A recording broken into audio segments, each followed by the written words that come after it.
Previously. 1, 2, 3.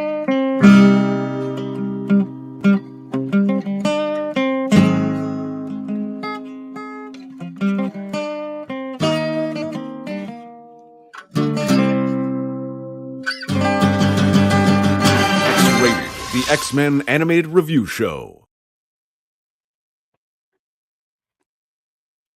Right?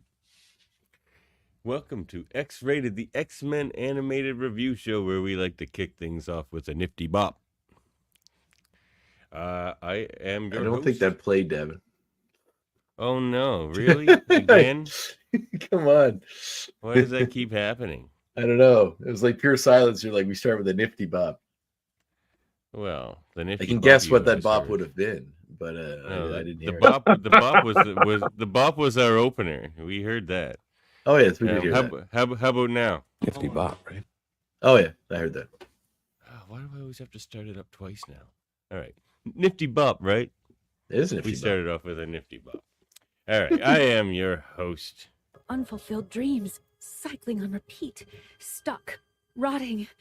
So many futures lost, so many pasts unfinished, lacking closure. The one long one today. skull-horned, flying purple people eater, Nice. and of course I have a co-host. But I won't let him make me any more of a monster than he already has. I won't, Andre. Oh, you I will. won't. You will. I won't. You will relent. You will relent to me. Best Give Andre. yourself to me. Yeah, well, a monster I've Oh, become. I'm wearing you down. To quote Yeah. Steve Urkel from the 1990s. I'm wearing you down, buddy. I'm wearing you down. You know, if I may, when I heard that, when I heard the purple people eater, I thought, you know who I thought was going to be introduced, even though it's not their enemy, the Purple Man. But I thought it was a coincidence. Well, he was in the series because he was He in was the actually. series. Yeah. Yeah, That's true. which was weird when he showed up in the series. We're like, what? Purple Man's here, but Yeah. right on. Well, I mean, Good at this villain. point in the point in his career in which he would have shown up in the series would have been long before Alias or anything that kind of That's made him true. cool. But he was just sort of a nobody Daredevil really. villain. Yeah, but yeah. Oh, and we have a guest tonight. These sorts don't talk. He's like, no. Ever. No, good to see you. Good. Courtney Jackson's here. How's it going, man? Doing good. See, Doing Jack? good. It's all good. I appreciate it, that. Thank you. No Honored to be worries. here. Love you guys' work, seriously. Oh, thanks, man. Thank you. Very much so. Appreciate it. You're also in the trenches, promoting X-Men cartoons as well, I believe. So, Mhm. we gotta. Not far connected as you guys. I'm just doing the interviews and whatnot, but yes, Yeah. that's true. He had Lenore and George on the show. Oh, nice. Oh, Yeah, cool. Well, that's great. Oh, they're great people to chat with. We had a great time. yeah, I had a Buza. I always pronounce his last name wrong. Lenore. No, of course, you guys know Allison. Yeah, I'm gonna Mhm, have mhm. everything. But other than that, yeah, it's gonna be doing good. Our queen. Our queen. She's amazing. I saw the last one, but I'll stay on this topic. But yeah, she's cool people. She's awesome. Oh, That's she something was to- the best of such a people. cool. And she was like an early kind, not early, but like midway through when we were doing the original show that we talked Yeah. to her. She was This- super cool. This cast in general, like we haven't met any of the new cast yet, but that will change. But the old cast is like all of them are like the best of people. It's like it's the craziest cast. Davin still has a few white whales, to quote Moby Dick, that he wants to get for the show we have yet to get. So we will see. Maybe someday our value will fly high enough to get the big guns that Davin seeks. Oh, we're going to the moon, Alice. We Are we? going to the moon? Talk about dated reference. I'm sure the kids are going to get that one. The nice honeymooners reference that you dropped in there. We all have gray hairs here, so Oh, look at that puppy. I know. Is there This is a Rose. puppy? She wants to be in the show too. I mean, whenever I you can don't be in the show. yeah, She's whenever I the don't touch her, she just gets jealous. I know. Oh, If If that's one of all our good. cats jumps in the show, is she gonna freak out and be like, "Oh no, I do not share my space with"? All of a sudden, like Yeah. he just jumps at the screen, and then Courtney goes black. Nah, we don't have those problems. Very good Yeah. behavior. That's a great time. Awesome. But yes, we are here to review X-Men 97, Season 1, Episode 7, Bright Eyes. In which And, several of our course, predictions yeah, from last episode became correct in this episode, which is great. We had said that Bright Eyes was a reference to Cable, and we figured it was probably going to be him showing up. So, which we do finally get. And also, you're surmising as to who is secretly behind everything. I feel as though because Bo DeMaio, I think Bo DeMaio mentioned that all the that he had secret references to this character in several other episodes, which we had discovered in previous ones, a couple of them anyway. So I guess we had realized that would have been instead of just being a fun little Easter egg, realized that it was a huge Easter egg. But I'm curious to see how it fits into everything, like what Forge's relationship is with him and all that sort of thing. Yeah, so. Oh yeah, and I gotta say, I'm not jumping ahead. I'm just gonna. Well, I mean, I assume everyone watching. If you have, my name is to take on that anyway. But if you haven't watched this episode and you're watching this to find out what happens, what are you doing? Go watch the episode first. Dude, this is just for fun. So you can hear other people. Bastion is amazing. I love him. He's so good. And a very '90s villain. Am I incorrect in saying that? Wasn't he around? Yeah, oh yeah. Operation Zero Tolerance was like the very true. When I was not even buying comics anymore. But yes, and combining the Ease for Extinction storyline with that made really good sense. But I do have my Bastion hero click here. He does look pretty cool. And he eventually turns into this guy. Yes, yeah.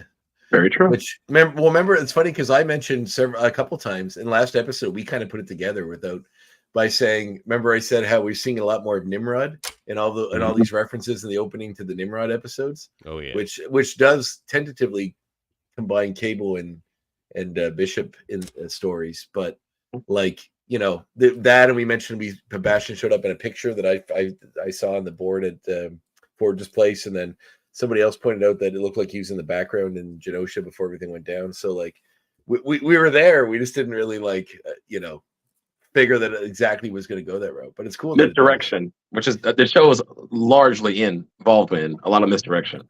But it makes a lot of sense too if that there's been a lot of Sentinel action going on in Trask and all that sort of stuff. But also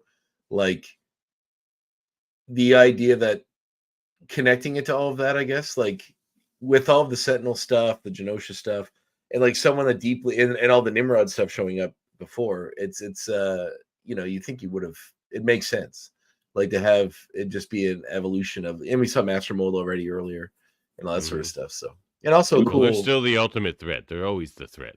Cool voice actor that does his voice work as well, which is cool. Yeah, and actor. I'm just watching The Gentleman right now. So. Theo James is the voice of Bastion. He's the guy from the New Gentleman TV show. Correct. Wasn't he in the Maze Runner movies or one of those? That was kind of the big thing. He had. I only know him from Gentleman. If I may, I think he made a small appearance in the Hunger Games, but I forgot which one. I'm not a heavy fan. I have to ask my girl that one. He's in the Divergent movies. It's the other one. That's what it was. Yeah. Right. So I knew he was in one of those, and Downton Abbey and a bunch of stuff. He's been, he was kind of like the new hot guy for a while in movies. He was in the Downtons, was he? Yes, he's on the White Lotus show as well, which is a big deal. So wait, really? Yeah. I lost my edge. I never watched it actually. So the Time Traveler's Wife TV show, which is kind of a takeoff of the movie. He does voice work in the Castlevania, the Warren Ellis one. So he's been around. I watched that. Yeah. I really like that show. Actually, it's quite good. It's really underrated. I'm thinking about reviewing that next on my channel. Honestly, I need to. I haven't watched the new one that just came out, but the original 3 seasons were really, really good. Yeah. Warren Ellis is a really cool writer. I know he's semi-problematic in the world, but I think he's kind of coming out of that. But he, as a writer, he's fantastic. I always love his stuff. So pithy and it's very English. It reminds me of all the other English people that are big comic writers, like Morrison and Moore and Ennis and those guys. Although Ennis is Irish, but Transmetropolitan. Yes, one of my favorites. But his that was one the film. So that's Grant Morrison. There's something else he did that was Transmetropolitan's kind of like the big one, but Planetary. Planetary is a fantastic book. If you never read that, highly suggested. That one. Oh, you should. It's amazing. It's not very long either. You can get through pretty fast. There's a great like it basically involves traveling through multiple parallel realities, and a lot of the ones they visit are sort of analogs for famous comic properties. But there's a really great crossover where they team up with Batman, and it's like there's a guy that is like an escape dude who has this, like, he's radiating this ability that keeps pushing himself and everyone around him into alternate realities. So they chase him into Gotham in their world, and then he alternate realities to another world where there's like normal Batman. But throughout this whole event, the guy keeps forcing everyone to a different reality, so the Batman changes. So at one point, like when he's chasing them, it's like regular Batman, and then it's like Adam West Batman. He's all goofy and he's running with like the with the bomb, and he's all ridiculous, and they're all trying to deal with it, and they're not taking him seriously at all because he's so ridiculous. But just like when they're like, I'm gonna kick the crap out of this guy, then when they turn, it like shifts again, and it's the Dark Knight, like the Frank Miller Dark Knight Batman, who's like huge. He's like the Hulk standing in front of them, looking down at him, and it it's goes an operating table. It's very cool. And exactly. And eventually goes all the way to like the original Purple Glove Batman with the gun and all that. Like it's a really cool sort of, celebration of the history of Batman, but also a really fun singular issue. It's a little low, Devin. I can barely hear that. What you think they doing up there? That came in okay. It sounded like it was coming through your computer speakers and we were picking up that way. Man, all kinds of glitches tonight. Well, I've been flubbing the intros lately. No, I've been there, done that. No, I need new software. He's not the only one. Yeah, fair enough. Me flubbing the intros is part of our brand at this point. But what you think they doing up there, C Jack? Oh, I'm sorry. You should explain to him what this segment is instead of just shouting something at him and hoping he figures it out if he's not fully. Right. He did. Okay. Go. What you think they're doing up there, Shao? No. No. This is what's going on wherever you're at. What's up with you? Tell us about you. Oh, and that's me. I'm sorry. I was trying not to. Us Leos, we like to try to not make it about ourselves. Nothing much. No, just. But what are they doing up there? This is the one time you can go ahead. Yeah. Exactly. Right. That part. I can go ham. The weather. Knock on wood. Guys, I know I'm in Vegas. Stateside, and it's not 100 in hell yet. Knock on wood. It's a comfortable 90 degrees, but I'm just taking a break from my channel. As you can tell, I'm not even in my studio right now. So you live could in just Vegas like proper? sift 10 degrees here. Like if you guys could just like send 10 degrees here constantly. I heard it's cold. Yeah, it's very cold. You actually get snow and stuff. But to answer your question, definitely yes. I'm in Vegas, born and raised. Yep. Wow, I don't know many folks that are natural Las Vegas. Vegites. Vegans. Like Las Vegans. Like vegans. Yeah. I was there once. I was there once and I really enjoyed it. I'd like to go back. It was a really fun. Yeah, we changed properties, names, streets at least once every 5 years. It's been longer than that. It's completely transformed. But I'm thinking about moving out actually. Oh, really? Where do you want to go? Out of Vegas? I'm decided. Yeah, just when you're here long enough. Because I was only here long enough for the school systems, like I said, and then since I left that every summer, I used to go somewhere for like a month. You know what I'm saying? I just take a vacation, spend a month somewhere. Not on that luxury anymore, whatever. Just I haven't decided yet. I don't know. Think like East Coast, Utah, Florida. Yeah, I talked to my honey bunny about that. Utah, you don't hear that one very often. Detached, when you're stuck in the concrete jungle all your life, you want to get out of it, So well, yeah, I mean, you're kind of just moving to another. Well, I guess Utah is a fairly hot climate as well, right? Get on the Canada list early in case Trump wins. See what you did there. Yeah, of course. Yeah. Mm-hmm. Well, it's not that easy. You can't just jump into Canada and get a green card. You need to. No, that's why I say get on the list early. Yeah. Well, we let in refugees from Trump last time. That was real. That was real. There's a story behind it, actually. I wonder if those folks move back thinking like, oh, the danger's over. I never have to worry about it again. And then this election comes around and they're like, ah, crap. Like, shit. Yeah, you can't just hop across back and forth the borders anymore. But back in 2001, when I went to Mexico, real quick, almost got stranded once in TJ. My buddy messed around. This before 9/11. I was barely 20. I'm telling my age. And I wasn't messing around. I was like, hey, they said, okay, name your reason for coming back stateside. Declare yourself and name 3 states in English. I wasn't messing around. My buddy Tito, if he's watching, sorry, but So he messed around. He had You're going under the bus. He's throwing it, parking it because he knows he deserves this. So, so they have sugar dolls. He's gonna bring back one for his daughter, whatever. And he's like, I don't have to declare anything. I come from the country of Tito, just messing with the policia, right? So they have a good sense of humor. They mess with him back. So you know what this doll is made of, right? Sugar. No, this is cocaine, amigo. You know what they do to Mexican prisons here stateside, y'all? And they let us in. Yeah, they let us in on the joke. Like, hey, your buddy was fucking with us. We're gonna mess with him. Just give me a heads up. You're not going to jail. All 6 of us, including the cops, were all in the joke. So they showed us in this one-way mirror. Pretty cool. Of him bawling his eyes out. Like, dude, I didn't. Yeah, you had to be there. It was freaking hilarious. He was like, man, I'm sorry, man. I just bought it for my girl, man. That's awesome. And he deserved it. Everyone's just like, ah. Right. cool. When we all walked in. No, yeah, we all walked in. Like Devin's right. We all walked in like, yo, so you going to the booty house, huh? And they were like, whatever. You had to be there. I'm surprised the cops even like did that. That's amazing. That's awesome. They had a good sense of humor. They had us for a minute, dude. They had us like, dude, why are you messing with these people, man? Actually, when I went to Vegas, I you know the snappers, the guys that just snap the cards on the street and then hand them off to you. So yeah, I didn't know what those were when I first got there. I was probably like 22 or something, and I would have saved you from that. I just walked down the street, and they're just giving me like I was just taking all the cards, and I realized what they were. Oh no! So I had a bunch of them, and I was like, I'll just take. Yeah, they're just cards with like a naked lady's picture on them and the number to call if you want her to come to your room or whatever. So I had a stack of them, and I was like, I'll just bring them back and give them to friends as a joke, and there's no problem. But apparently, a friend of mine told me another friend of his had done that, and when he got at the airport, he got caught for like cocaine residue on the cards. So Very true. He got like hung up for quite a while in customs.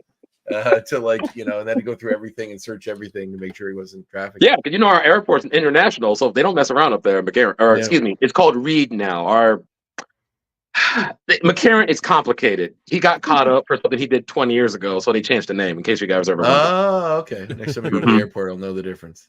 Yeah, so now it's Reed, not McCarran. So if you ever come back. Anyway. Previously on X-Men. This, as rumors swirl, Genosha is the opening salvo with the long-feared evolutionary war. Did someone say evolutionary war? Foreshadowing. The high evolutionary, perhaps? It'd be cool to see him come back. That wasn't my That's pick, one of my but top points off the list. Oh, really? Oh. All right. Oh no, we'll cut it That off. was there last and episode, we'll bring it technically. back around. Yeah, that was technically. Oh, okay. So, yeah, let's get into it. All right. Well, we begin with the seminal in every time someone dies, the funeral happens to fall on a rainy day, it seems, in movies or television. I've never seen a movie in which the funeral... Actually, no, I've seen a movie where a funeral takes place on a bright sunny day, but it's very rare. If it were a place like here, it just makes sense. Like, odds are it will be raining anyway. But like, if that was like in Las Vegas, where CJack is, for example, and where everyone's dying and it's always raining, it would make no sense. Everyone's dying. It would be quite jarring to watch. It's not a lot of rain happening. They're in New York, so it's like halfway between, kind of. So. What can I say? It's always in the cards here in Vegas. Yeah. Oh well, there we go. We're gonna be talking about cards. I saw when I was there, it was right after Team Canada won the gold medal in the Olympics, and when Sidney Crosby scored that golden goal or whatever that they were calling it. So like my buddy was wearing the Rogues Roost in Halifax. My buddy was wearing what year would that have been then? Because that was when I went to Vegas shortly after. About 98? What was that? No, it was 2000. It would have been like 2007 or 8, somewhere around there. Yeah. I think Okay. So my buddy was wearing a Team Canada jersey everywhere when he was walking in the street, and people were just yelling at him like, "Hey, fuck you!" You know, and he was like, "Gold medal, baby!" You know, this is really funny. No one knows what he's talking about. It's like nobody's watching hockey. So like, what are you? No, a lot of people. Honestly, I can back him.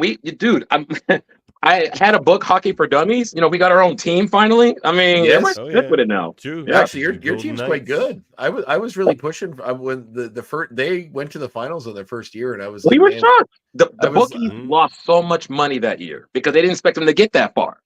No, I would have been make a lot like, of sense for them too, so. I really wanted them to win. It would have been amazing for an expansion team the very first year to win. Like that would have been like unheard of, which would have been awesome. If I had some guts, I would have put some money down if I knew that. Shit. Anyway. Well, we see the funeral. Well, It's the funeral for our departed friend Gambit. We see them bring him up to the pulpit. We see Jean and Scott hold hands, which seems like maybe this is starting to reconnect their relationship. I like that they sort of Maybe the injected. ball would be the first to remind you that life, like the cards, is wild. It's violent. Friend of the show, Aid Huff. Great. He's like, this is the best portrayal of Nightcrawler we've ever gotten. This is perfect Nightcrawler. He's the original voice actor from my research. Yes, he is. He is. And he's also going to get They were just leaning hard into the religious aspect of Nightcrawler's character in that original series. I mean, they've leaned pretty hard doing this one. He's the priest at the funeral.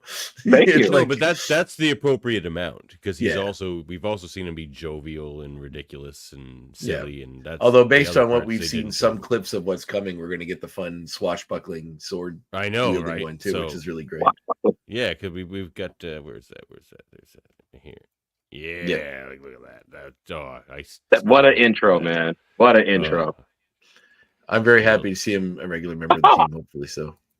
But anyway, this is amazing Nightcrawler stuff, is I guess my point. So he's giving a wonderful speech about how Gambit always How believed. could Remy, so tuned to potential, fail to see how his sins had made him into a hero? Made him not done. Every gambler has a tell. Modesty was Gambit's. Yeah, and it's a great story. Like that's why I said I would be very unhappy. I would be very unhappy if they bring him back. I think it would be a total. He'll be back as the Horseman of Death. Just accept Yeah. it now because it will happen. Even though he's my favorite X-Man, I was upset to see him go, but he left on a high note. I have to agree with him. It'd be disrespectful for him to come back. I had to put my own bias out of the way. Phase one. But they Phase have to two. establish stakes too, right? Like if everyone's just going to come back, they already did it with Morph. Like, what's the point? We got to have someone stay dead. It's X-Men stakes. So basically, X-Men deal in trauma, right? So Gambit will come back, but being a Horseman of Apocalypse does not. It's like being Locutus of Borg for Jean-Luc Picard. It'll just right? be like he will then have to live with all the people he murdered as a Horseman of Apocalypse. So that's the stakes. I hope they leave him dead. I like it better. They will not leave him dead. He will be a Horseman of Apocalypse, and he will murder. You guys should take a poll. We'll but Bo DeMaio said that part of this was he wanted to show there were real stakes. That's why he wanted to kill off a beloved character like Gambit. And they established the whole thing for you to fall back in love with him, leading up into a sacrifice. And now we know he's the only one who died. So, or seemingly. Then died. Here's a crazy theory. If you like crazy theories, I don't. I'm just kidding. Go ahead. They parted ways with Bo DeMaio because Bo DeMaio wants Gambit to stay dead, and the studio does not. Conspiracy theories. Yeah, but that seems like a terrible reason to lose $1 million job, probably. You know what? I'm not doing it. True. David, I was actually. But it's like, but it's like what they did with Morph. Like, Lee Walds wanted him to stay dead, and the studio didn't. No, I mean, he's a great part of this series. Real. If I'd have put 25% on that theory, yes, but I was actually down in Hollywood, and I talked to several people on why that really happened, but I'll leave that alone. But radical idea. Spill the tea. Spill the tea. Okay. All right. So, without plugging, so I had an after interview when I was down there. Go ahead, plug away. I'm being humble here, though. But okay, so short version is I talked to Larry. I talked to Lenore. She can quote me on this. Throw up your logo. Thank you. Thank you. Share, comment, subscribe. Appreciate that pitch. And they were like, I am not allowed to tell you it wasn't for stuff that was on his not the IG so or it is that. Largely. But the problem is they're backpedaling. That was the theory. Yeah, no, okay. It's public knowledge at this point, so technically, they can't harm anything. But the problem is to come back. The argument he's making now was the factor that, okay, well, you got Fox here doing this, you got this show doing that, you're sponsoring Family Guy. Like, what I'm doing is bad though, and I kept my work and personal life separated. I can go down that rabbit hole all day. It's a sound argument. I think it's dumb as shit. That was it. I think it's dumb as shit to get after him for that. I mean, it's an adult. It's just the Disney brand thing. Like they cut ties way easier than anyone else because they wanted to have that. Well, what's the difference? Like, look, Mandalorian, for example. Really? Yeah. But Gina? Come on. What if one of their stars is just like a promiscuous person that goes out and has sex with a bunch of different people all the time? Like Is that like, should they be punished for that? What's the difference between having a OnlyFans account? Yeah. Like people pay for it. The guy Well, that's does what he it. It's has. his own thing. Yeah, that's what I mean. What's Yeah. the difference? Yeah. I mean, there's difference. I don't want people coming at us, but the idea that like it's just I weird don't that know enough about it. some sex things are like really taboo and some are not. And what's the difference? Who cares? They're adults doing adult things with each other consensually. It doesn't matter. They shouldn't have anything to say with it. Wink if you know anything about this, or maybe if you know anything about this, C-Jack, do absolutely nothing. My theory, because this show is so good, to part ways with Bodemayo, like, I'm not saying he eats babies, but does he eat babies? Oh, that was a wink. No, I'm just so good. And look, I'm looking at him like, wait, is he holding a poker face? Is he serious, folks? Right. We're gonna get on we're gonna be a bunch of clickbait articles tomorrow that'll be like, Bodemayo eats babies. Bodemayo eats babies. No, but it's just like the show is so good. Like I've given every episode a 10, and that's genuine. Like it's the best thing ever put to screen, and like I can't imagine firing somebody like that over like sort of this. I quoted in my group on Facebook. Sorry, I quoted my group in CJ's random. The only thing wrong with X-Men 97, and I put dramatic pause. There isn't anything wrong with X-Men 97. It's pretty great, I must say. The lowest I've given an episode is an 8, and that's which was ridiculous, and I've been shut roasting up, him over the fires since then. Like, Devin just blindly loves everything. There's nothing that could be bad to this show. The show could have came out and been a garbage show, and if you just had all these characters and the voice work, you would have loved it. No, it could have. There are other X-Men shows. I'm the one actually trying to look at it critically as far as how and compare them to how the better episodes.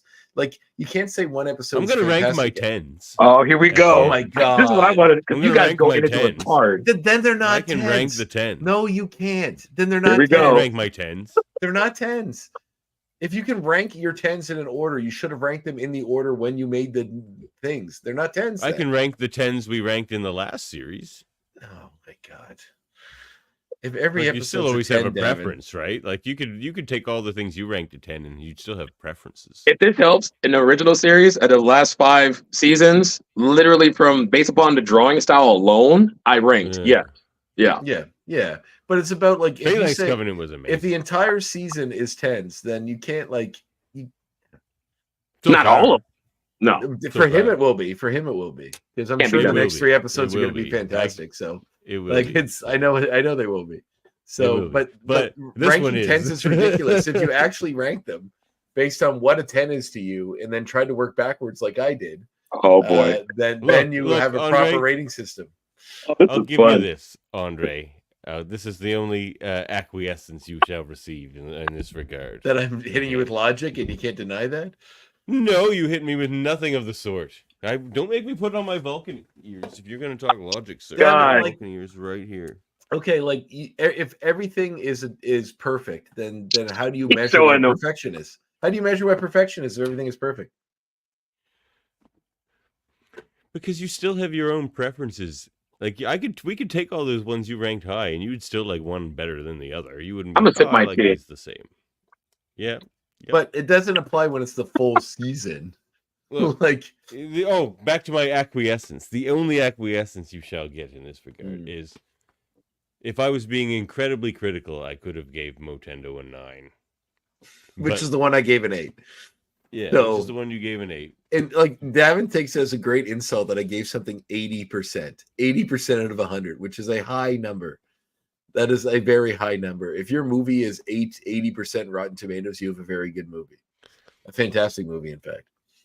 So, like, don't give me shit for the fact that they're not all 10s. They're fantastic shows. Just some are better than others. And I'm trying to reflect that in the measurement. I would like to get Jake Castorena or somebody who would have this sort of information on the show some point down the line and ask them. The only question I have, like the only nitpick I have for this show, like you say, C-Jack, the only problem with X-Men 97 is there is no problem with X-Men 97. The only question I have is that disjointed Motendo episode. Like, why not just make a Motendo episode and then do a Life Death episode? Like, the split episode was a bit odd.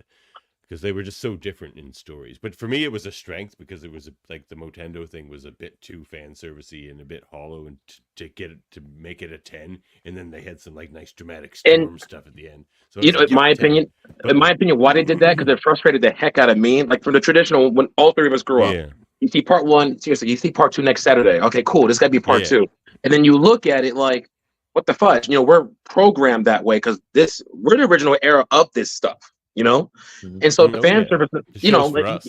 Yeah, for us, right? But here's the kicker: the fan service is like, Dad, is this the X-Men? You know, Disney knew what they were doing. They made that Moten like, see, this is how Jubilee used to look in the Moten episode. Just an excuse for middle-aged guys like us to show their kids, or girls for that matter, to show this what the show used to be about. Just an excuse. If you want my opinion on it. I mean, it's still a fine episode. It's just, and like that, if we had to give the whole season a rating, I'd probably give it a 10. You know, it's just series, yeah.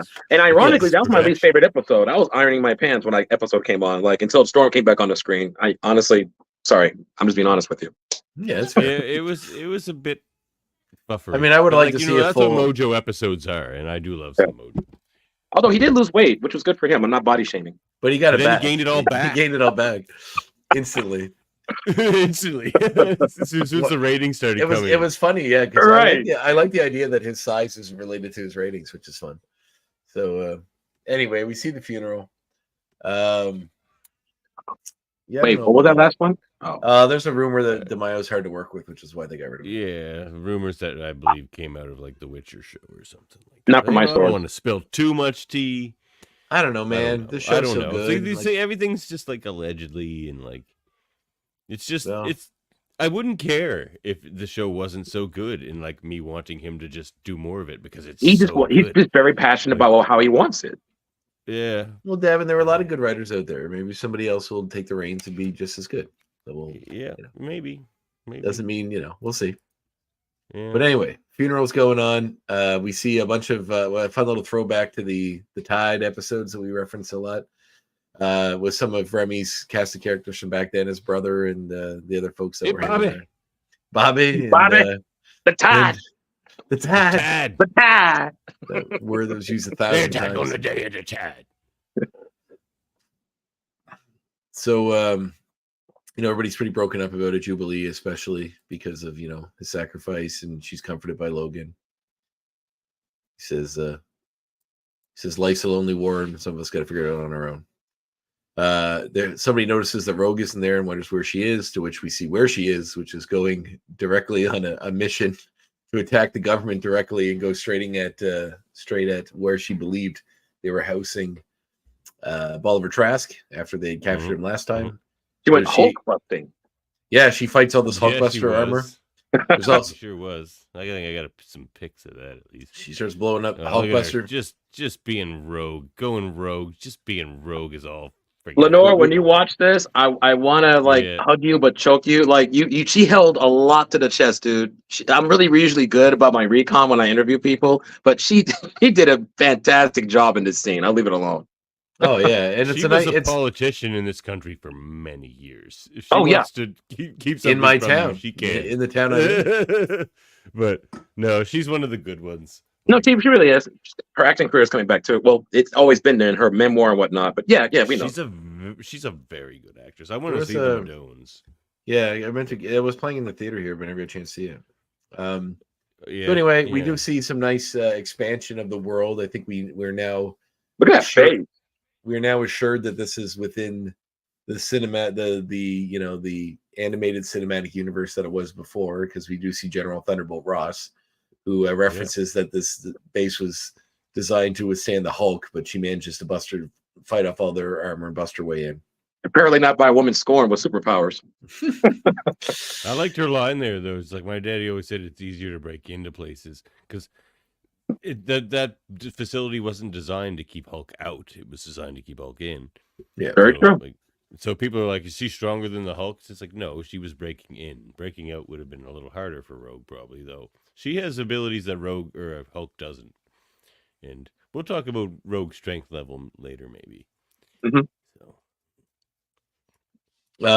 So yes, we see her get in there and grab Thunderbolt Ross, and we cut to Cyclops, who's having a discussion with old Senator Kelly, who's President Kelly, I think now, and President Kelly about needing help from the government. The government is hesitant to give it. Keep taking and voiced frustrating by friend of the show, Ron Rubin. Yes, frustrating Cyclops even further that the humans don't seem to care about mutant deaths or mutant problems. And then he's comforted by Jean, and they mention how they're still searching for survivors in Genosha. Cyclops is still bothered by the fact that Madeline died, and Jean says she knows how much he means to her, and it seems like they're reconciling these characters. I like because it is a show. Yep. That is kind of designed for kids as well, ish. I mean, ish. Yeah, mostly for us. We don't need to hold on to that. Like Cousin Dave's holding on to that. But there was good. Like, it's not. Yeah, if I may, that's one of my clip notes that I use. Interrupt us whenever, man. We don't. Oh, okay, cool. There was some good optics. There was some good optics there, as Cyclops put it, pun intended. That he was like, "Well, we're still looking for guys. Help me out." She's only interrupting you. I have that line. Hold on. Go ahead. Just unfortunate optics. Yeah. Sir. Well, it's reflecting in his glasses when he says that. Are you making fun of me, President? No. Right. Go ahead. And no, you're fine. And I want to point out that Scott, considering he's a tactical leader, he does politics pretty well. He was making a sound argument. He was like right there. He was making Cyclops a point. Is amazing. Yeah. No, seriously. He can do a million things. Right. Yeah. And mind you, I don't like the guy. I said it, but he did amazingly well. He's like, dude, there's a human down there. Oh, I'm sure if there was more humans, there'd be some more UN aid. Well, Scott, I'm trying to be your friend here. Somebody else could be in office right now, not going for you, which is a good fun fact. But he was like, well, this whole thing is going south with this whole optic situation. What's going on with the UN? So why are we pulling our punches as mutants? He made a sound argument. Yeah, no, he's right. He's right. One thing I think I don't know if I think we need a Cyclops is right t-shirt on our website. Yeah, we need a bunch of right ones. We need a Devin was right. Thanos was right. Anyway. Thanos was right. Yeah, Andre would wear a Thanos was right. Well, I think Thanos from the comics was right. I don't necessarily think Thanos from the movies. Comics, yes. Yeah, that's more accurate. Hey, I'll sacrifice half the universe for love. I mean, I can't think what other reason you'd have to do it. Besides resources. And that's why you're married, Andre. I kill all of you. No, I'm just joking. No, I don't know if this episode is on purpose, but it juxtaposes Cyclops and Captain America. Like you say, CJ, you don't like Cyclops, and a lot of people don't. But Captain America is held by and he even says in the episode, which we're getting to, he's held to a standard because he wears the flag. Cooler than Captain America.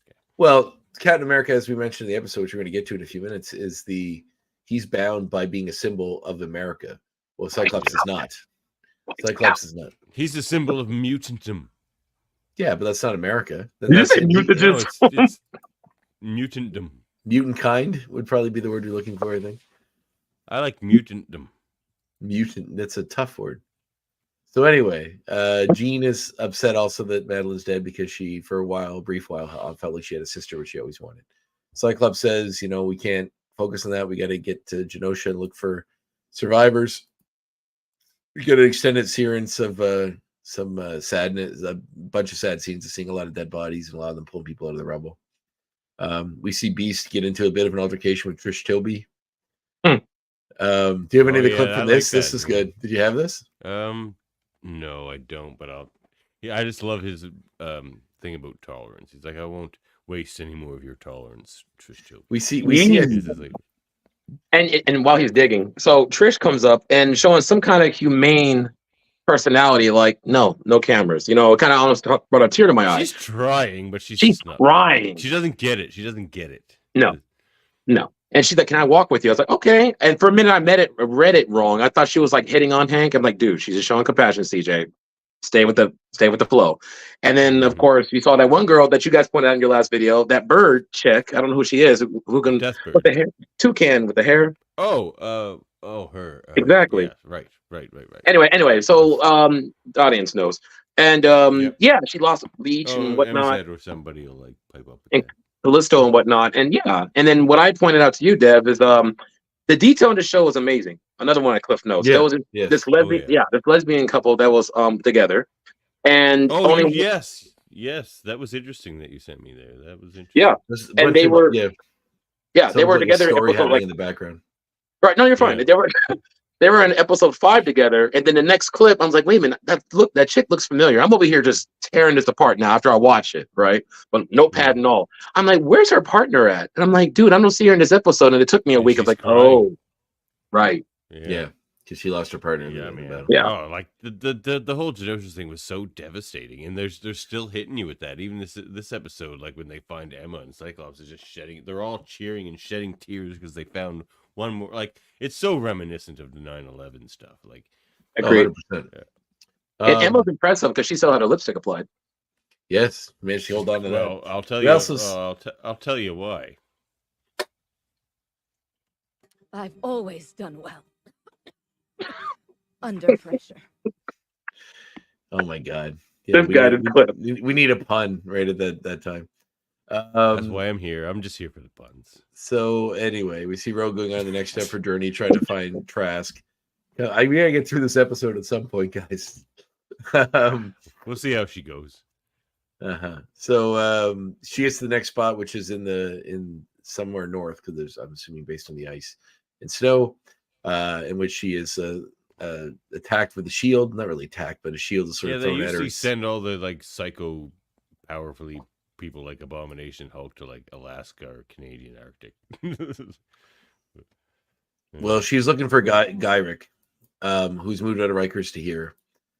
And then she's approached by Captain America, who is saying it's not just a mutant tragedy, it's like a humanitarian tragedy. Well, we not just mad. We skipped one thing. I can't hear that, Devin. What? Grief's a lonely war. Nothing? It's like a whisper, but it came back. There we Oh go. my god, why am I sound effects? Yeah, I said that earlier. I All said right. Jubilee's upset, and then they noticed that Rogue, though she mentions that Rogue isn't there. No, but I'm saying, but Nightcrawler says like That wasn't in the clip you missed. played. I barely heard it, but it was when Jubilee was crying because. Yeah, but that leads right. It's the same clip. All right, here, let's do it this time. Can you hear it this time? Is that No. better? No. What is happening? Grief's Okay. a lonely war. Rogue's Like gotta the figure it Wolverine out part on comes her in own. okay, but the rest doesn't. Oh, And there's no well, Nightcrawler that's- part. Oh, did I skip the Nightcrawler part? Oh no, here it is. What she battles is not mere grief. And our dear Jubilee is wise to be afraid. She's That? now clear as the day. She's basically right now pulling what was his name from Twilight? Peterson, Batman, she's full of anger right now, and that's deadly for her.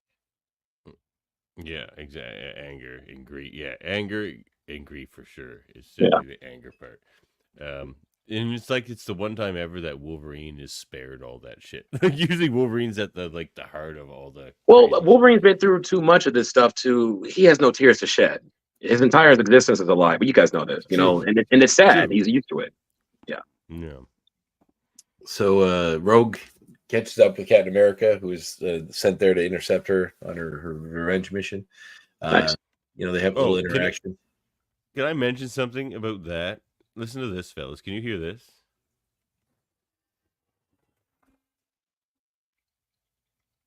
Nothing. It's Tuesday. It happens. No voice clips, Davin, this time. Then that's fine. Apparently. So we find out that Gyrick was part of some shadowy government agency that nobody really knows about. That it was shipped out of this facility to Mexico City. We see OZT on a lot of boxes all over the place. That was part of the operation. It's not referenced what those letters stand for, but those of us who know the comics, as Davin mentioned earlier, it stands for Operation Zero Tolerance, which is sure does. part of what's going on here. So Cap, she wants Cap. Rogue. Yeah. Right now. I heard by the book right now, and that's it. Did you hear this sound effect? Nope. I already know where he's going with it. They used the actual I'm sorry, Dev. They used the actual MCU shield sound when he threw in front of Rogue. Yeah. But I got that right away. I wanted to mention about that. I can't believe it's not coming in. Why is Also, the actor that does the voice for Captain America. I know what's happening. Oh my God. Okay. Oh, I know. We're back to the old game of troubleshooting with Devin when doing these. No, it's episodes. Control-Alt-Delete on your left. No, Just let your it go, other left. man. I got this. No, I got this. Some of us would like to go to bed at some point this evening. All right. I think I fixed this problem. There it is. Yes. Okay. So You picked any win, folks. Any win. No, it's like if you click on that reduce background noise thing on StreamYard, it starts cutting out my sound effects. It's very true. So, I gotta stop doing that. That sound effect, like I've looked at the visual interpretation of sound because I go make these sound effects, right, of every episode of the last series and this series. And the only sound effect or piece of audio in any of these series so far that looks different, completely different on both ends of the stereo setting is that sound effect of that shield. Like the upper track and the lower track of the stereo setting of that shield throw sound completely different, and that's why it sounds so thick and so like so good. Like no, it's good research. It's everywhere. It's different on both sides, and it's like 3D. That's a 3D sound right there. That's good stuff. That's what I wanted to say about that. All right. Cool. So, Captain America, she wants him to join her on the mission to help out. He said they got to do this one by the book. You know, if a guy wearing an American flag shows up in Mexico City and starts busting heads, that's going to be terrible for the I got that one too. This uniform shows up in Mexico bashing heads in with you. It sends a message. Damn right that you stand with mutants. I just wanted the rogue part. Damn right. Let's do it. Let's go, Cap. Woo! Wait, let me look for an object. He's like, let me look for an gonna object. leave me hanging, Cap? She was like this, like, you stand for mutants. Look at my hands, right? It's coming, folks. But go ahead, you guys got this. When he says he can't help, she pulls the shield and says, "Well, I guess if you're not representing this, you won't be needing this, or you're not going to help us." And look at my face. You don't say. Hurls the old. Right now, my hands are tied. Well, if your hands are tied, you won't be needing this. Freaking Lenore, dude. Throws way off into the mountains, far away from him. And the largest discus throw of all the country, folks. Oh yeah, it just disappears. Pretty great. But my favorite thing about that scene, though, if you look, there's a split second, or it might even be about a second long. Like she throws the shield and she looks back at Cap, and her face completely changes because she just realizes she just threw Captain America's shield super far away where he won't be able to find it. And she's like, for a second, she felt like kind of bad about that. And then her face switches back, but for like a second, she's just like, No, she contemplated. I thought I was by myself on that. She's like, shit. Sorry, but she was like floating around like, she's like, sorry, Cap. Yeah. Crap, did I just do that? Screw it, too late now. Shit. Right. Like, yeah. Oh, it's so good. The details in this show. The details. A lot of lovely details. So she hurls the writers are so in sync with the animation. Yeah. So it's also in sync. But, yeah. Well, it's definitely a good guiding hand that keeps this all linked. So yeah, she throws the shield off. What? What are we looking at this for now? Because, rest in peace. Okay. Yeah. It's 40 minutes later. Thank you. At the appropriate how I time. do things. So poorly. All of my sound effects have been chronological so far. That's pretty Yes, but they also cut me off and you don't give me any warning like I've asked you to do several times. So you're going to play them. Oh, yeah, I'm bad at that. Anyway. So she throws the shield off into the mountains and then Captain America watches, angrily as she takes off. Fun side note, the voice of Captain America is the same voice from the What If series. So, they're keeping some connection. Oh, the other really? guy's voice on What If's the same Captain America. I'm with them. I'm with Devin on that. Not I'm calling you out. You sure? I'm impressed. Yeah. I didn't know that. You can IMDb it. I believe you. Because to me, yeah. No, he's Steve Rogers, Rogers Hood, the Hydra Stomper, all 7 episodes of What If. Oh, never mind. Yeah. What? See, to me, he doesn't sound like Cap really in this. Well, the one that's why it's voice acting. Like he just sounds a little odd in this. It's voice acting. It's a different version. It's not. I mean, the What If Captain America isn't Chris Evans, so you know. No, but the What If one sort of sounds like Chris Evans, but this one in this episode doesn't. Now, it'd be kind of cool if the really original sound like the same. Well, yeah, but he might not be trying to sound the same as he did in What If. He might be now, trying guys, to be it might a be more cool comic book version of Captain America. Sorry, it may be cool if it's the same Captain America that was in the original series when Wolverine had that flashback. That was Lawrence Bane. No, that was Lawrence Bane. Okay, making sure. Hey, I'm just making sure. No, he's had 2 roles already in this series. That he was Eric the Red as well. He and Cable. Right. So did not know that. Now he's the executioner. He's the executioner in this, so he's still on the cast. But now, why he's not those other characters? We cut to a wide shot of various mutants helping out in the disaster relief in Genosha. We see Multiple Man off in the distance, a bunch of him unloading boxes. We see the guy with 4 arms. Is it Forearm is his name? The guy with 4 arms? 4 arms. Yeah. It literally is. Yeah, right. And like a green guy that I know if I can see the front of him. He kind of looks like a frog. It's hard to see. It's not Toad. Oh, but, yeah.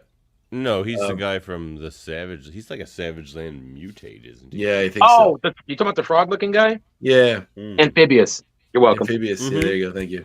Thank you.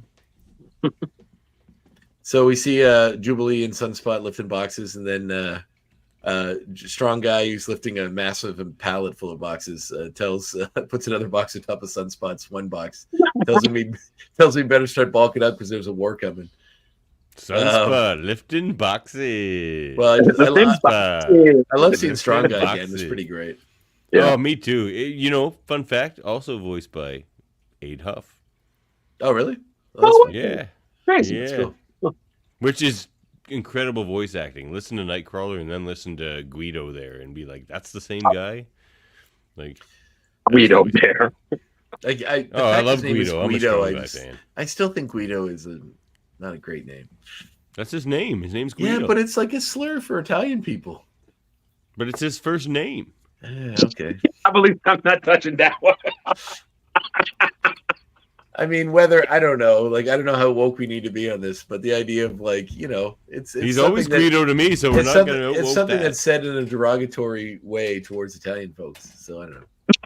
I'm tolerable. I'm messy as hell, guys. Like black guy. I'm like 100%. I think it's cool. I want to point out on that note where on the same scene, one of my clip notes, that's damn it. I keep calling him Sunspire because he has an alternative. I like Sunspire better as a character. Yeah, me too. Right. I want to say that he was like, Jubilee, I can't go to my parents. And Jubilee still, I think it's cool that she's playing the role that Storm and Rogue played with her on trying to make them realize it's okay to be a mutant. I mean, I'm sure you guys picked it up by now. Like, you need to tell your parents. Oh, yeah. Yeah, it's obvious, but you need to tell your parents, wouldn't they be worried about you if you were in this rubble? And he makes a good counterpoint, like Jubilee, like, look what happens when we put ourselves in display. It's like, it's sound. Like, I love the debates on this show. Oh, yeah. Yeah, 100%. Agreed. So the Jubilee and Sunspot has a talk in which Jubilee basically puts a hard guilt trip on Sunspot for not telling, just saying how she would hate for her parents to find out she was a mutant after she died. They're like, oh, your son was a mutant and he died in Genosha. Like, how horrible that'd be for your parents to discover this information. Her parents knew because she kept blowing up the VCRs. Yes, they had to go. The VCR budget was through the roof, and VCRs were expensive in the early 90s. Yeah, at least $100. That's right. Stateside too. Yeah. So then we see a nice nod to. No, we pay more than you guys. You guys have way better prices for stuff than us. Oh, yeah. We see the girl with the multicolored hair from the previous episode lighting a candle for the Morlocks. We see it's a picture of Callisto and Leech, who may not be dead now.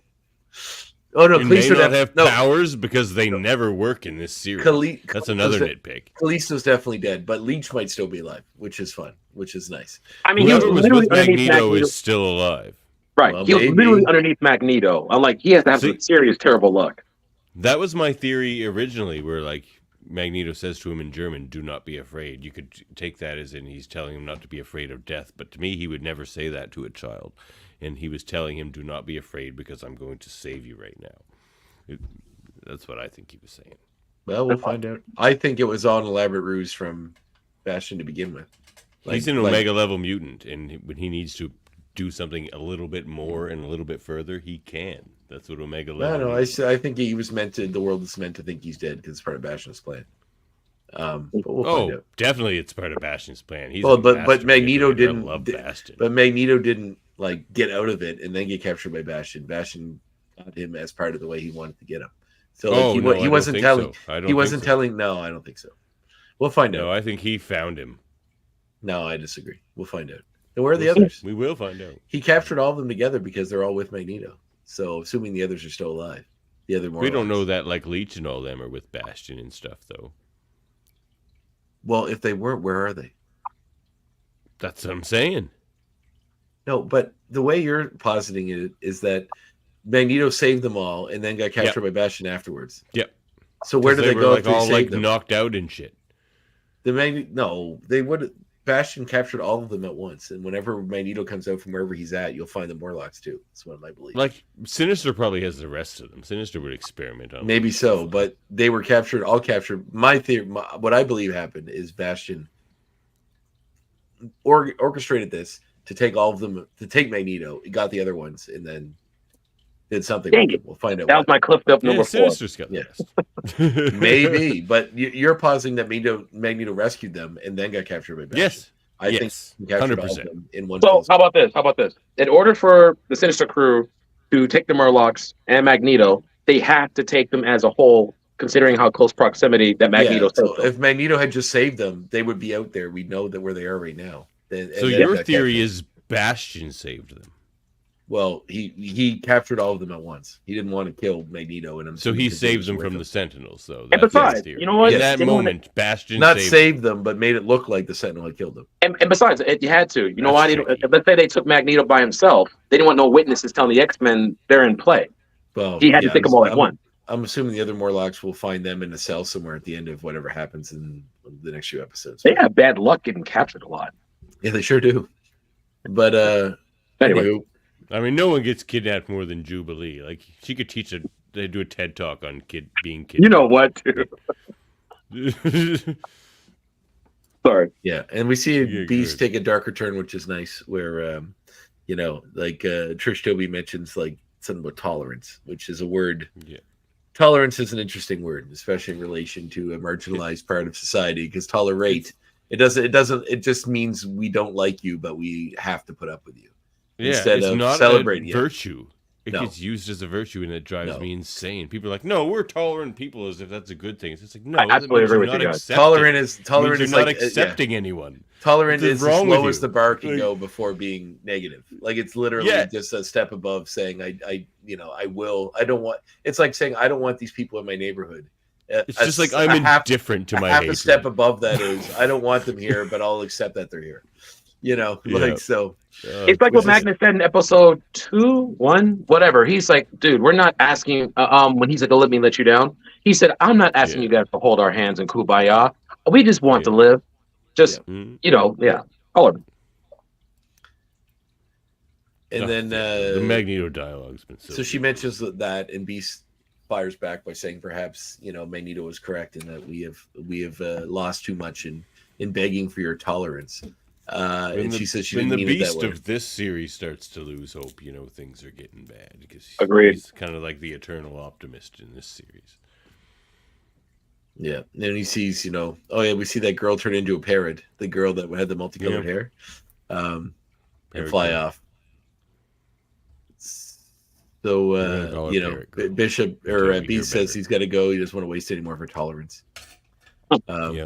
I love how psychopaths in movies also always need to, instead of just being human psychopaths, they need to have some overt hobby to really hammer home the fact they're lunatics. Butterfly collection. Yeah, so it's just one of those like overt. They have to be obsessive, right? They have to be obsessive in some way. So we see that Gyrick is alive and well and apparently doing what he wants in Mexico with a whole bug collection. Like he kills bugs and preserves them on display. That's way ahead of it yet, buddy. Let's not go putting that stuff out here yet. So the Rogue flies out real quick, and she's like, "This isn't a prison. This is a goddamn palace. It's a what did she say? Yeah. I'm ad libbing. This is a oh god, Embassy Suites or what's it called? It's a Hilton Grand Vacation or something. I don't know. Yeah. So Rogue, Rogue says like he says something like he's going to be stronger than what, like he's put mental things in place to stop people like Jean Grey getting his thoughts, and she says this isn't an interrogation, and just uses her powers to basically take his memories. I like that. Like you're supposed to be the good guy. She's like, "Nah, you killed them. You just have me now." Yeah, yeah, which is nice. It's a great episode. And Rogue is that character. Like she's a hero, 100%. But like, don't cross her, man. Like she will step over the line and like worry about it later. Like my favorite character ever, Ben Sisko there. Yeah. She there's a nice moment between Scott and Jean that are kind of fixing up their relationship a bit, where she says like, they've been through so much, where she became this, she became that, she became Dark Phoenix, and Cyclops says you always came back. When she's using her powers to try to find the memories of people or get some psychic imprints. And she gets one of a telepath that's alive, and they dig through the rubble and find that it is the White Queen, Emma Frost, who has apparently initiated her second mutation, which is taking a diamond form, which she hasn't done in the show yet. Yeah, no one has. That's the first instance we've seen of secondary mutation. Yeah, which might come in. We might see Beast change his form, although I do really like how he looks in this. Which is from your beloved Morrison run. There, yes, Andre. Yeah, it's true. It's like, well, honestly, to go even deeper, it is from Teenage Mutant Ninja Turtles, the season 8, I think, of the original run, when they would second mutate and become like Hulk monsters with like Oh yeah. There was that those action figures. There was that human with him, Carter, that also would got some mutagen on him, and he would also like double mutate. It wouldn't just singly mutate into like a kind of a big monster. Yeah, that's when they fought Lord Dreg, the alien, instead of Shredder. Yeah, Lord Dreg, the bug guy. I always thought that was a separate show, but it was actually like the 8th season of the original show, or 9th season, when they got to that point.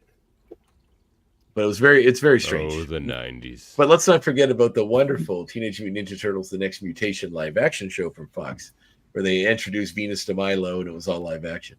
And Dragon Lord was all correctly, and it had crossover episodes with Power Rangers in space. What a time to be alive! Anyway, this was a simpler time. The 90s were a simpler time, man. A better time. Well, look, that Ninja Turtles original movie was amazing. The first one, the original live action one was amazing. Amazing. That was the second one. That's the second one. Yeah, that's sorry. so great. That's not as amazing. No, sorry. Part one was better. The first one was serious. It was like dead serious. It was played. First one was serious. The first Wait, one is was that when Casey Jones pulled that garbage disposal? Oops. Yeah, that's just like I got to know what a crumpet is to play cricket. That's that one. Yeah. Yeah. Well, the first one actually was, up until for quite a while, the highest grossing independent film of all time, because it was done by independent. Wow. Yeah. I would assumed it was a major studio, just because like the prosthetics are so good. The turtles look so good. It was supposed to be, and then it wasn't, and then they went forward with it anyway, and it made a buttload of money. Jamil's here.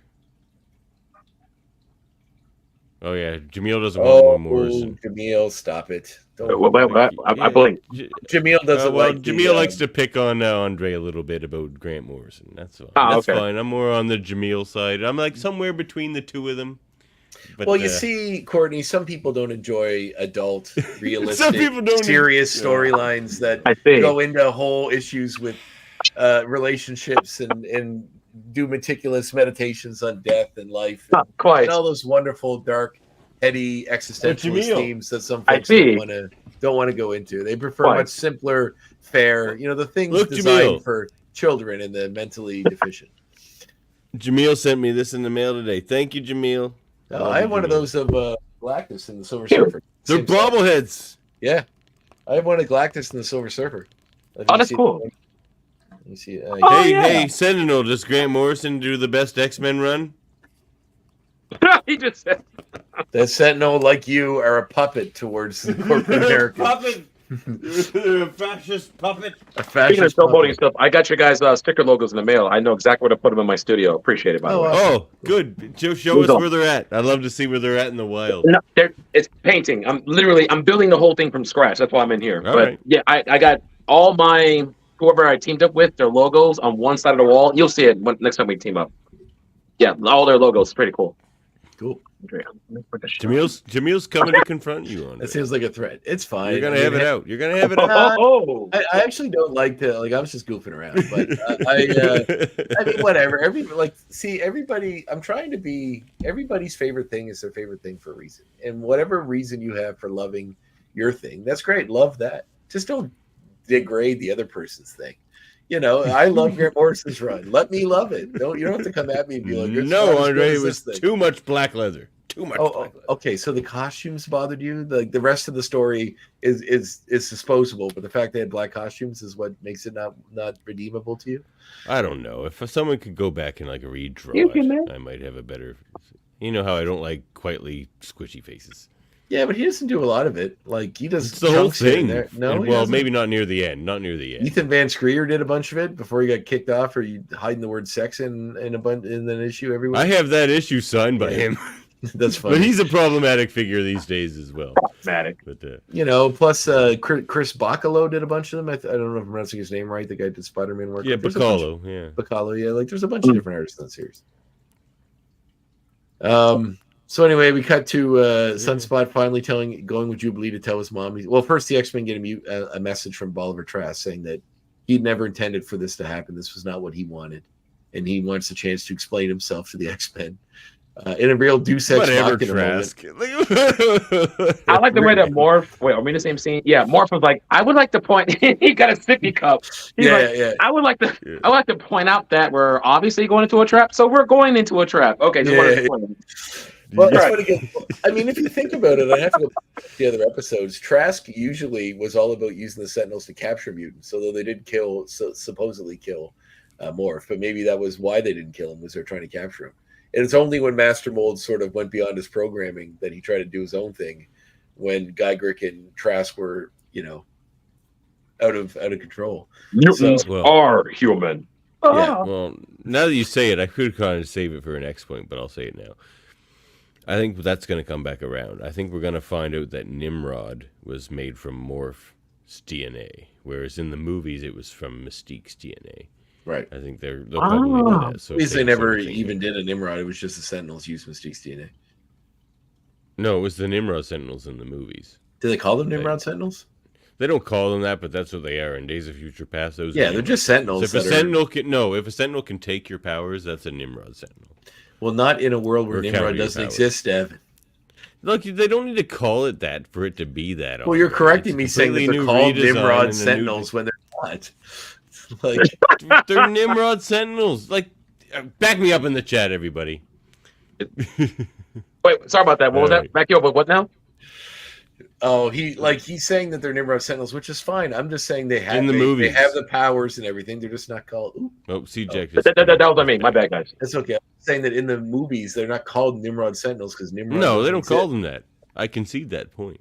Yes, well, by definition, within the world of the movie that they are featured in, they would be Sentinels with adaptive powers. It would be called. No, but is the Nimrod name a coincidence? Because even my knowledge isn't that good. I'll be honest with you. I can't co-sign on this. No, he just Nimrod wasn't in the X-Men movies. Oh, okay. It's just the powers of those Sentinels were similar to his. Like he could adapt and copy everybody else. Okay. Yeah. Although Nimrod in the series was the one from the future that Bishop and Cable stopped, right? Or no? Yeah, the Bishop and Cable. No, you said it right. Yeah, the Bishop era timeline, but Cable never encountered Nimrod. I don't think. No, he's more obsessed with Apocalypse. Right. Yes, that's right. But there was the end of season 2 in which Bishop and Cable were there, right? Because they were overlapping on their time travel. That I do. I was just talking to Devin about this. So Bishop came to eliminate. Okay, there was two. Dang it. There was 2 levels of this. Okay, so Bishop came to Cable's timeline is further than Bishop's. Right. Yeah, that I do. Yeah, but Bishop came by to stop. But Cable came by to stop Bishop from to teaming up with the X-Men versus eliminating them, because at one point Cable had to let the X-Men die in order to save his future. Whew. He had to let Apocalypse win. Yeah. Yeah. Look at that. He's like, yeah. Yep. I was doing the math. Time travel. I had to. You're right. Because he wanted Cable. No, he wanted originally Bishop saved the X. Stop. Okay. Originally, Bishop wanted to kill he Jackson. has that line. He's like, I can't believe I have to let Apocalypse win. Right, That's one of my that favorite line, lines, right. and it's one that always stuck with me from when I watched the cartoon. Andre as a loves that kid, line. where he's like, "I can't help Apocalypse." Yeah, that line was dramatic though. He's, I can't like he's arguing with the computer like it's a person. I can't help Apocalypse. You know, like it was that bad. Yeah. And in order to save my future, I have to help destroy the past one, which was the coldest line ever. Oh man, being a time traveler is heavy. But anyway, continue, Andre. So then we see Sunspot along with Jubilee coming out to his mom as a mutant. His mom saying that they always knew the whole time. And then her mom, so then he's sort of relieved that he doesn't have to live this lie anymore. Then his mom quickly follows up by saying, now we just got to figure out how to keep this a secret from everyone else. And him realizing that, of course, the nature of his abilities. So yeah, it's not nice. you first, D. You first, D, because I'm going to be on a rant. No, you go first because I feel like I'm going to go a little farther with that. So triggered the hell out of me. She was like polishing something. Yes, I know he's a mutant. And both him and Jubilee like, you did? Yeah, of course. Come on. VCR is blowing up out of nowhere. Why do you think I'm dumb? We just have to keep it a secret. That's all. She polishing her damn diamonds or whatever. And I'm like, dude, she was drinking wine. She was just getting drunk. Yeah, right. His day drinking while your son tells you like his biggest revelation of his life. Yeah, that was good. That triggered me. Like, dude, that took a lot of courage, and now you want to keep it a secret? Like, wow. Yeah. Like, your services are no longer required, Jubilee. We'll have to distance ourselves from you from the here on out. Together, time fugitive. Yeah, that episode. Okay, and Beyond Good and Evil. I forgot they teamed up twice. Beyond Good and Evil. When he kidnapped all the psychics, I remember that. Yeah. Right. Yeah, that's right. But for me, that goes even further than that. Yes, it's like very much an analog to like people trying to hide that they have gay family members and that type of thing in that scene. But to me, due to my own nitpicks of society, or pet peeves about society, what that really speaks to is the business mentality. Like I would like. The last thing I want for my children is for them to join a church or go to business school. And the reason I don't want them to go to business school or church is because both detach you, in my mind, from your morality. And like people have this separate business morality that they're like, well, that's not the rest of my life. Like, I can be a cutthroat motherfucker in business, but that doesn't mean I'm a cutthroat motherfucker. It's just like, no, yes, it does, actually. Yes, it does. Life is life, and the world is the world. And so that's what that speaks to me. She has this business mentality. She's like, no, I'm not being insensitive to my son, because I just told him I accept him. But now that we're talking about business, my morality is now separate from myself.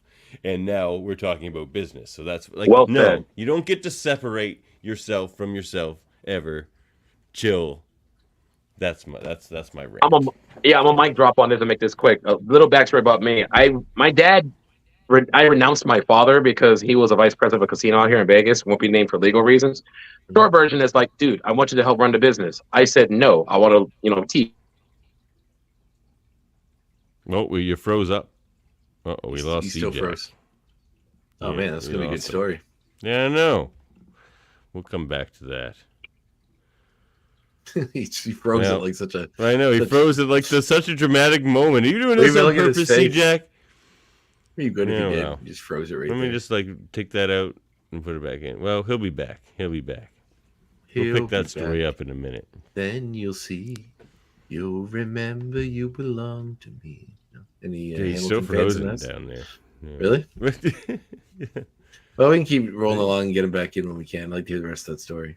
Yeah. So we see Rogue, Nightcrawler catch up with Rogue in Mexico. Basically, I'm guessing to pick her up with the rest of the X-Men so they can go on to their mission. In which they have a little heart-to-heart where she says, even though Gambit's gone, she's not ready to forget him or to. Though I feel like that's a bit of a early in that conversation.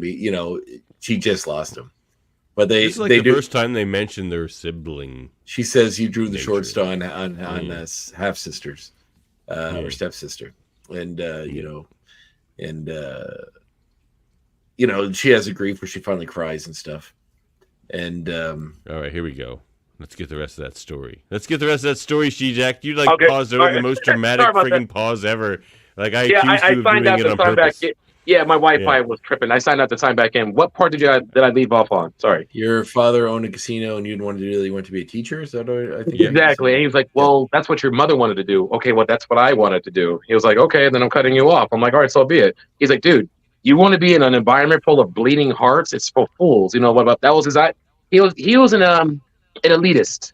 Yes, my father was Teacher's such a noble profession. My mother was a teacher. Like teachers, like that's a noble profession, man. And that was it. I'm like, so be it. Said no to an empire. Man. Well, good on you, man. Good on you, man. That's tough. Yeah, you know. No regrets. Well, you know, it sucks when you have to detach from your family, but sometimes for your own good, it's the best way to go.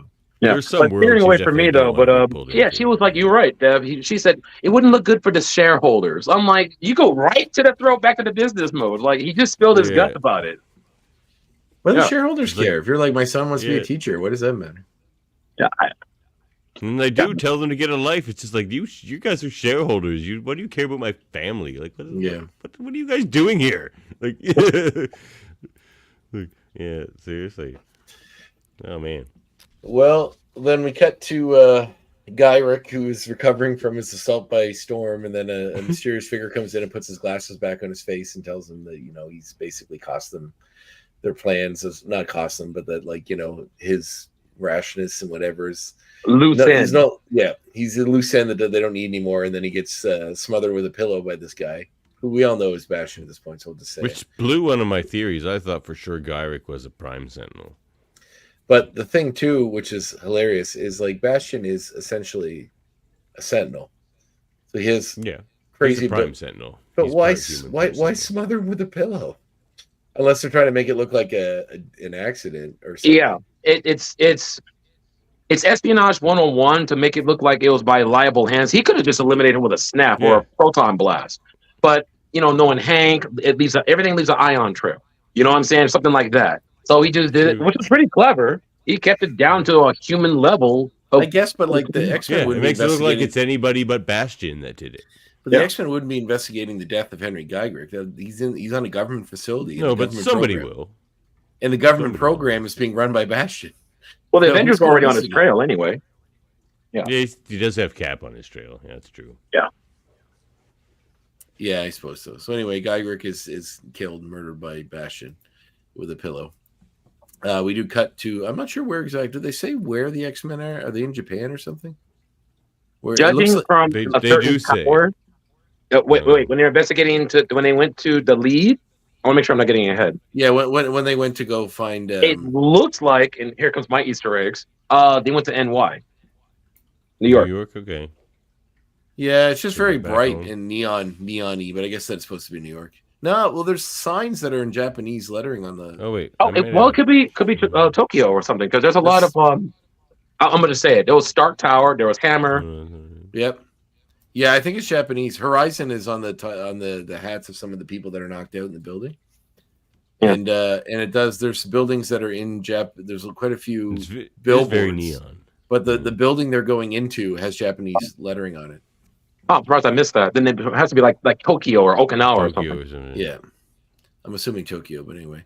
Mm-hmm. So they have we have the fun. You know, every action movie, almost not everyone, but even Wolverine Origins did this, where you have a big group of people trapped, like going in an elevator together, and it's like they have a little moment where they pause and all the people crammed in the elevator going up. And Blob, and they were all in the elevator. Courtney's doing when they're all just like looking tough, standing in the elevator, and Morph is just sipping loudly from his cup behind them. Let me see if I can do it. Wait, Morph's fantastic. I gotta say. Anyway, yeah, it's like the soda machine never runs out of diet. Yeah, which is a clever. Yeah, the entrance inside of a soda machine, hit the diet button. Nobody hits the diet. Yeah, Morph's like, sweet, it never runs out of diet. He's just like sipping the diet. Yeah, so that was something he told them when he called, and that's because when they get there, everyone's knocked out in the building, and they when you go for the diet, which is funny because what if Madripoor? Madripoor, Oh, they did. Yeah, is it you're right. Madripoor though? Yes, Is yes. it No, Madripoor? he's right. He's right. Thank he's right. you. Did they Yeah, say thank it you. was Madripoor? They did. They did. Yeah, they yes. did. Oh No, my God, we've triggered- been to Madripoor. Yep, Jamil confirms. Yeah, What? It triggered me. Cyclops How did said I it miss too, yeah. that? How did I Same. miss that? Sorry. It triggered me, though. Can't- Yep, he's right. I can't believe I missed Madripoor. Oh my God. No, he didn't. They're not in. mention it They're in several times. Hightown, obviously. No, they Lowtown said it out loud. Madripoor I just looks forgot about entirely it. different. Yeah, me too. They Yeah. definitely said it. That's Hightown Madripoor. Damn. No, I don't Anyway, know. yeah, that's gonna hurt Which me. is a fun nod. Maybe we'll get some Wolverine Madripoor stuff at some point, or maybe this is as far as they're going to go with it. There was Stark. There was, of course, Hammer. Wherever Stark goes, Hammer goes. And then there was an Exxon company. I had to Google that. There's probably some knockoff Exxon company in the Marvel Roxxon. comic. What? It's Roxxon. Roxxon. Yeah. Yeah, they're the Exxon Marvel comic equivalent. And that's all I saw. They're run by Dario Agger, who turns into a Minotaur. Huh. One of those sub-villain characters. Mm-hmm. So, they believe this was a UN related thing because B says is when the UN have. Oh a secret. my MZ, that's a theory. Sorry to interrupt, Andre, but that's a possible. theory. That would be interesting and horrifying. More for Jean being a Prime Sentinel, that would be devastating. Oh my! Well, we'll find. Who I feel knows like what enough Sinister- has happened to Morph already. Well, who knows and what happened? Jean, What for that Sinister matter. did to him? Myra McTaggart only healed his mind. His body, that's a different story. Yeah, and he has crazy powers now. Like he can copy people's superpowers and stuff. It's like we have to catch up on what happened to Okay, Morph. sidebar about that. Can he mimic people, or he can actually do their powers? I did not know that. I Now thought he can do their powers. Right. But I think in the original series, I don't. But no, in the original series, he did that as well, but only after he came back from being correct. experimented on by Sinister, because he turns into a Mega Red and he flips over a Sentinel. So Yeah, and he took off a theorized the Sentinel 10. He strength. flew, saved. Yeah. But we've only ever seen him do that kind of crazy stuff after Sinister's experiments. But I don't know, because that's crazy. He's so OP right now, it's ridiculous. He turns into Andre's favorite, Quicksilver. He turns into friggin' Quicksilver. My boy went. Yeah. Anyway, I'd like to see Quicksilver to get another episode. We only got him briefly in the one where he found out he's may need a son, but then again in why did I forget the name of the Phalanx episodh? But Covenant, yeah. But anyway, so Trask says that Sinister's behind everything. Morph puts two and two together that Sinister's making Sentinels or a new kind of Sentinel. Then he says it's worse. It's something beyond that. And B says, well, the technology here is light years beyond anything that we have. How could he have access to this? And Trask says he doesn't know, but he's not going to let him turn him into any more of a monster than he already has. He goes to throw himself off the building and then gets stopped by Rogue, who basically only stops him so that she can drop him, let him die. Help us get the real bad guys. I have nothing. Same sugar. Same sugar. when that shadow over her lips, I was like, anime style, like, okay, I knew this guy's gonna die. He's like, are you sure that's all you got? You sure? Okay. It's also funny that nobody tries to stop her. Like, Yeah, Nightcrawler we're in could. agreement here, right? That Jean Grey, Nightcrawler, and Morph also let Trask fall, right? 3 pliers, technically. Oh yeah, Well, a telekinetic flyer and a teleporter. Technically. Well, technically, Morph could probably be a teleporter. Morph can do friggin' anything. Well, he could turn into. He did it several times. He could turn into Angel, Archangel, whatever Angel. Yeah, Could have flipped him up. I mean, come on. Yeah. So Yeah, they but all yeah, let him die. If there's Don't one get thing this judgy on show Rogue. has really leaned hard into, which the previous version of the show never really did, was into the horror aspect of things, and they really do it well. The first Sinister episode did it super well.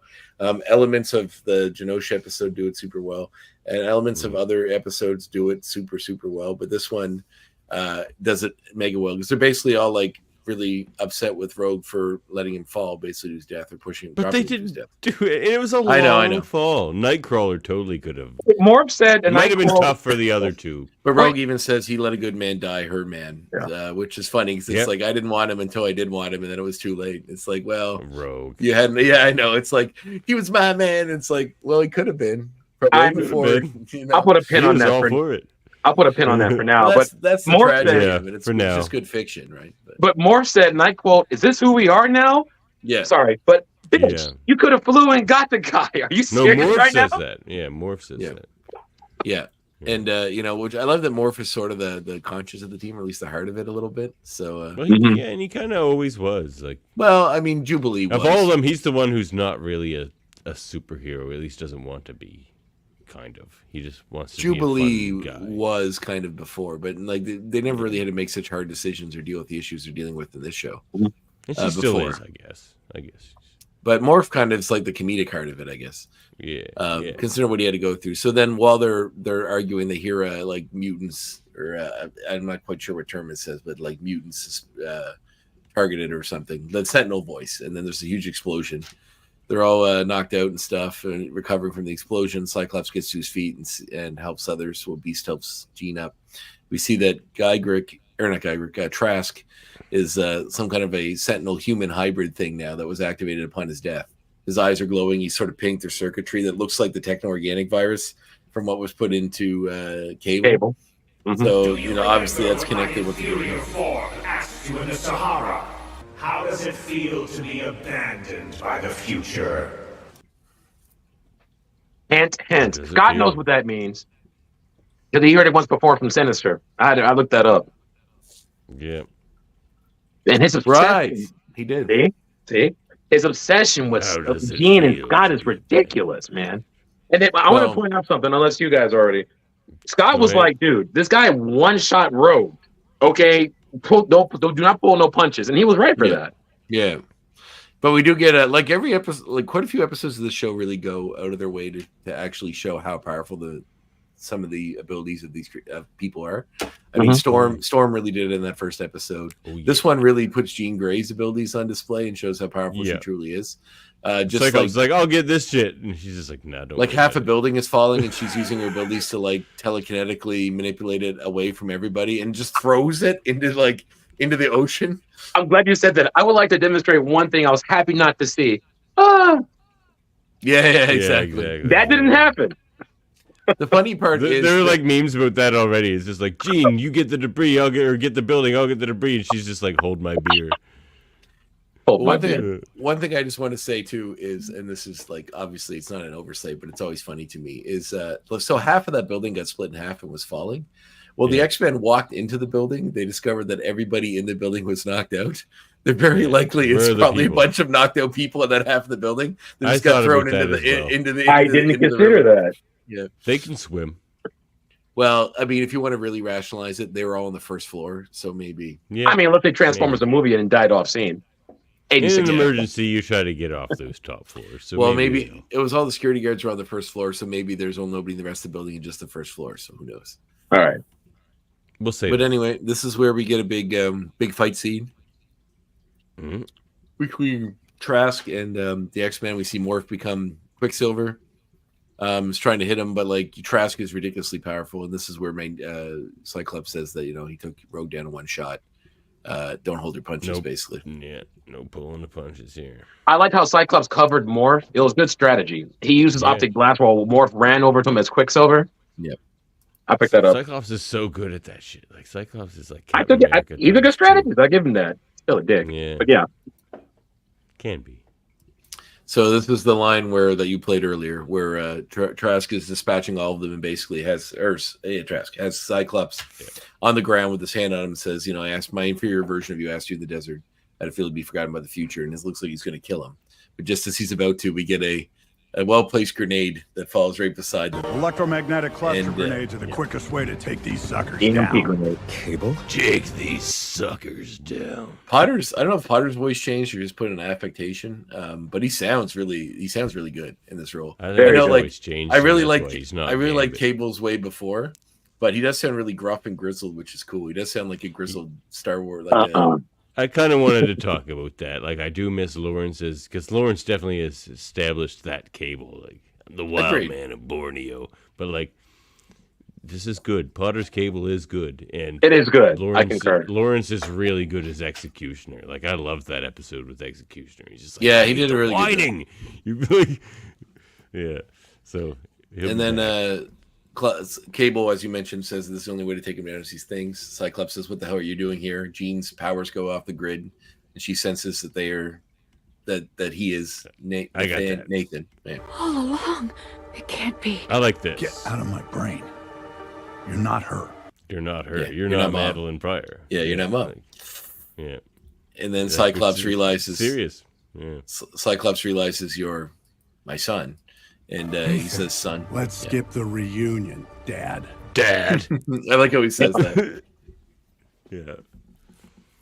The guy who like didn't even want to see me off just is like, I can't be part of this, and just like kind Right. of Are you disappointed as I am? No, anyway. Yeah. So then we cut to Sinister's working with Bastion. He says, like, you tipped her hand early by letting all this happen. Bastion says, like, seeing them tussle with the Gene Freaks gave him all this intel they need for his true final plan, which we've yet to see. The X-Men will learn from this too, you blithering fool. Blithering fool. He still got it. Yeah. That robotic Edshu's voice is so good. And I love how Sinister uses like old school words because he's like from like the like When I hear just like what Andre said, just like when I hear that, it's like Starscream, you fool! The Transformer point. Yeah, old school. It took me back. Anyway. Yeah. So he mentions that that Sinister and countless others have been trying to stop these guys since the 90s, since the early 90s. 92. 92. Sinister. You and the villains of old have been failing since 92 to squash these pests. What you would do is my roadmap for what not to do. Ouch. It's like, why are you working with him then if you think he's... But then Sinister says you were one of those people. So this is where you're like, this is where you're putting together the Nimrod thing. Although technically the Nimrod thing was like, he was pulled back from the future because of what was going on. He didn't come here distinctly to stop the X-Men. And Captain Obvious, that's when the X-Men premiere was in 92, but I'm sure you guys picked that up. Oh, yeah. But then he mentions that one of the satellites they have access to is picked up, of course, somehow, picked up stuff from the Shi'ar Empire, so they know that Charles is still alive. And he's coming back. Our merry band of muties have been selling the world He said that the merry band of muties have been selling the world a very big lie that Charles is dead. And so have I, he says. So then, we realize it's part of his plan. Then we see him go off to some place that he has, which is... like an old shop somewhere that has a record player in it. He puts on Purple People Eater, starts playing. And then we see that he has a captive that is in a barber chair that he starts shaving, which is Magneto, who's still alive. Simply listen and obey. See? Can you guys hear this? Born for this. Yeah, and he talks about how when the skin is pliable, the metaphor under heat. A Heat metaphor softens things. A metaphor for what his whole plan is. So, and the voice work on this, he reminds me a little bit of Jeff Goldblum, just like the way he talks somewhat. If Jeff Goldblum was evil, yeah, like an evil, really good, and not using that affectation that Jeff Goldblum always does. But somebody's going to skin him. I mean, technically, if you didn't apply a hot towel properly, it would be dry razoring somebody. Maybe Magneto will be one of these Sentinels, these Prime Sentinels, or something. Who knows? But we will see. But so Bastion's master plan is coming to fruition, and we're going to find out. He's so good. I love. He's very good. The voice work on this is fantastic. So good. I must say. Drop the weapon. Oh, we also noticed Magneto has a collar on, so his powers are. That's how he's able to be. Oh, that was the wrong theme. I jumped ahead on segments. Didn't we? Isn't that the right one? Each of us will have to look into his own heart and decide. Sad. It's a 10. And real quick, on that scene that you just played before that, he was like, drop the... And Cable has these words, like the way he delivers. When Scott was like, drop the weapon, and Cable's like, no. No. Just straight up. Yeah. Right. Oh, yeah. He's so good. Let's skip the family reunion, Dad. Dad. It's such disdain, too. It's so good. So good. You're not. Well, you're my father. Wow, you are in a grand central station of disappointment. There's even like a little bit of sadness when he says you're not her. Because, obviously to him... Yeah. She's a dead. great tragedy of his is that he couldn't save her. He tried, but he couldn't. Mm-hmm. So this episode, yeah, as far as I'm concerned, as much as we got into shit about whatever's earlier. This is deserved of a 10. It's a 10. It's so good. It's like very good. Perfect television. Yeah, I feel like the next 3 episodes are probably all going to be 10s too, but we'll see. They will be. I played the theme already, so let's get into these X points. Yeah. All right. Go ahead, Andre, while I fire up my telephone device. Did anybody notice the license plate in Captain America's motorcycle? No. It read AVN A10. Yeah. It's a reference to the Avengers Annual number 10, written by Chris Claremont. That was the first appearance of Rogue. Well, shit. There I you did go. not notice that. From October 1981 is that first issue. So, yeah, when she gets to the Arctic, there's a motorcycle that's caps off to the side and it has that license plate. So it's the fun little Easter egg. All right. Do you have an X point for us, C. Jack? I have one. Back in the Nintendo episode when they were playing on the console, there was a scene that it had Bruce Lee. You saw the silhouettes, and you know who it was. It didn't have his face. You saw who it was. And also in the game itself, they had a Teenage Mutant Ninja Turtles. If you had to go back in it, they had all the red. It wasn't the color ones, but the traditional in the video game in Nintendo. It had all the red bandanas, like was one of the cartridges in the background. But that's all I got. Oh, that's cool. I didn't notice that. That's awesome. That. Yep. I love that. That's game. fun. It's underrated. That first Turtles game. Right. 100%. All right. Well, I did want to point out that they brought back the cable music. They did.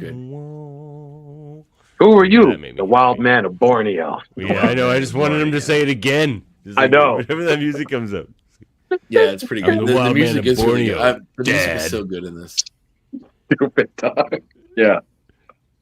All right, back to you, Andre. That was my. I got a few. So you only had the one, CJ, so I'll go through the rest. Oh no, that's all I got. It was. That's you guys are good. Yeah. So we got 3. So next up is I had another content fun thing here. Have a cream. Oh yes, it was during cruel intention. Cruel torture. Yeah. I mean, he is evil. Mm-hmm. Oh yeah, no, he's so during the scene where Rogue attacks the U.S. military base, Eagle Eye viewers may notice that her attacks, all the ones she uses during this battle, are all the same ones she uses in X-Men versus Street Fighter and Marvel versus Capcom Clash of Superheroes. So all of those attacks are nods to the attacks. Oh she does my in those video god! games. You didn't pick up on that? That is I'm surprised. amazing. No, that's amazing. She like had the spinning drill kick. Like, here we go. Yeah. What? Oh, that's amazing.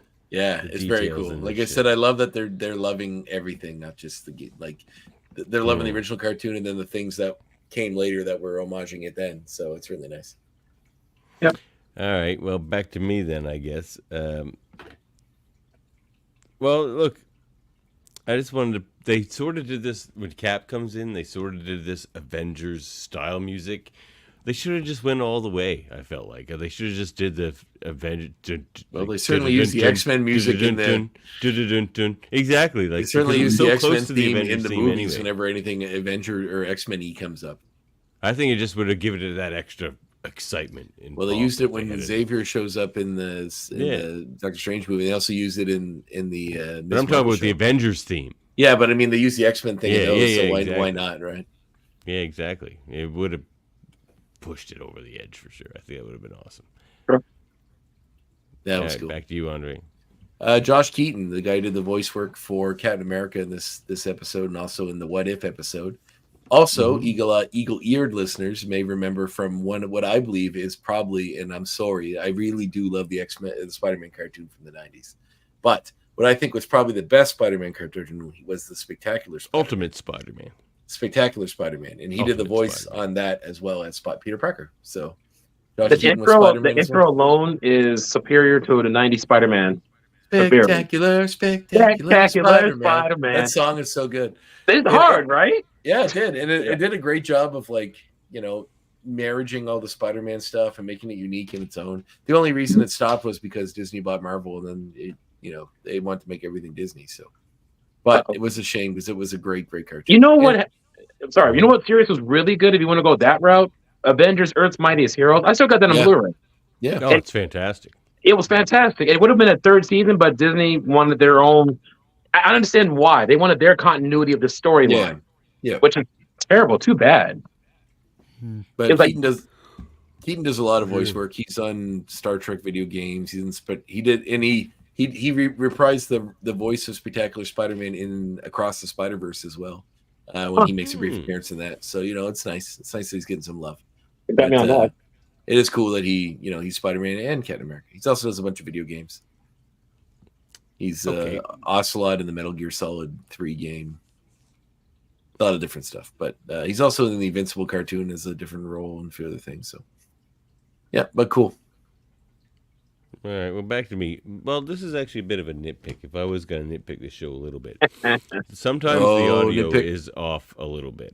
Like it's very obvious sometimes that the voice actors are recording in different studios on different gear.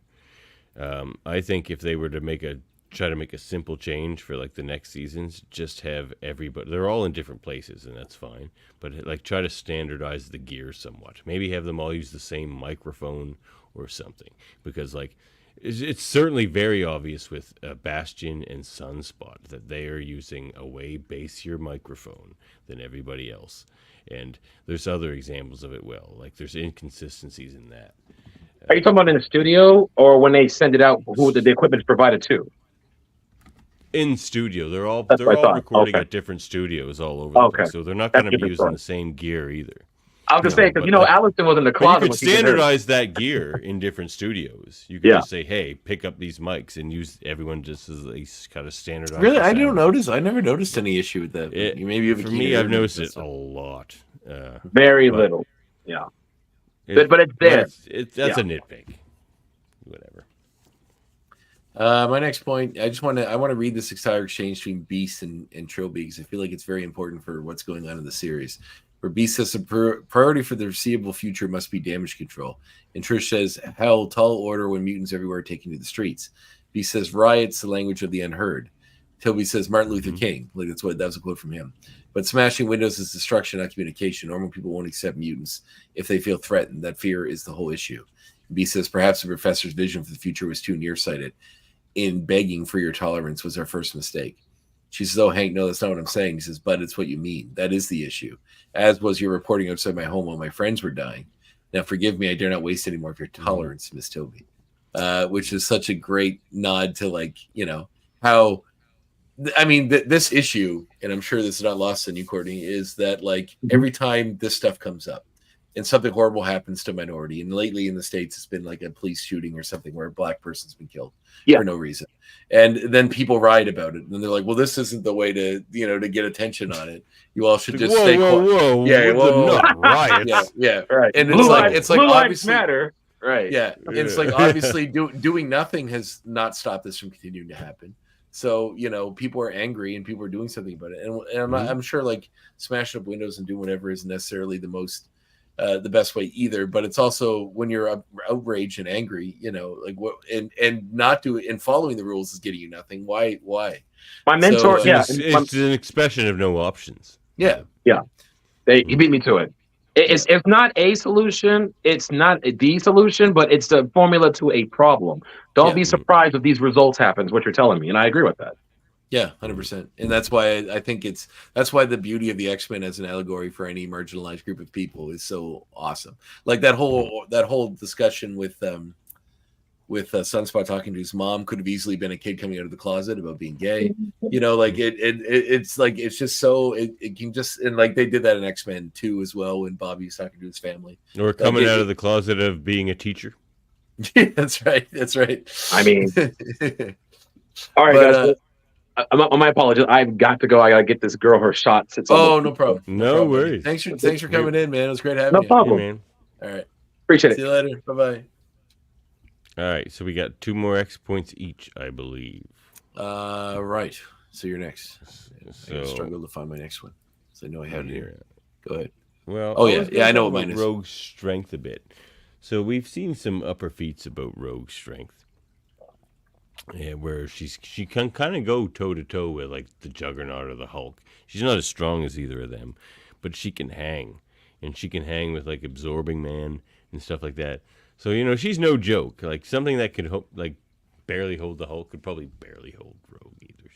She's upper tier strength for sure, and it probably gets undersold sometimes because she's Captain Marvel essentially. Yeah, well, she's got her abilities. Yeah.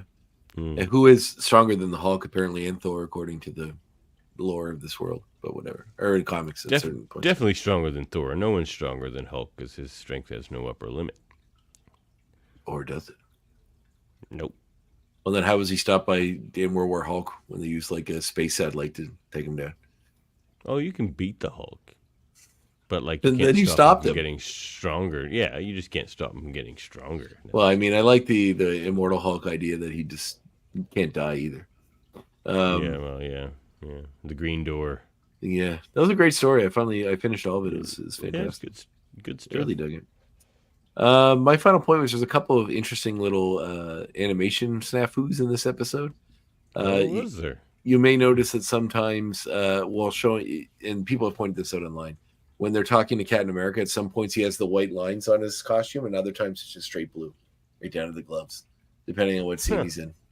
That's an odd mistake because you think it'd be the same person or same at least group of people. Maybe the colorist was a different, and he lost, but.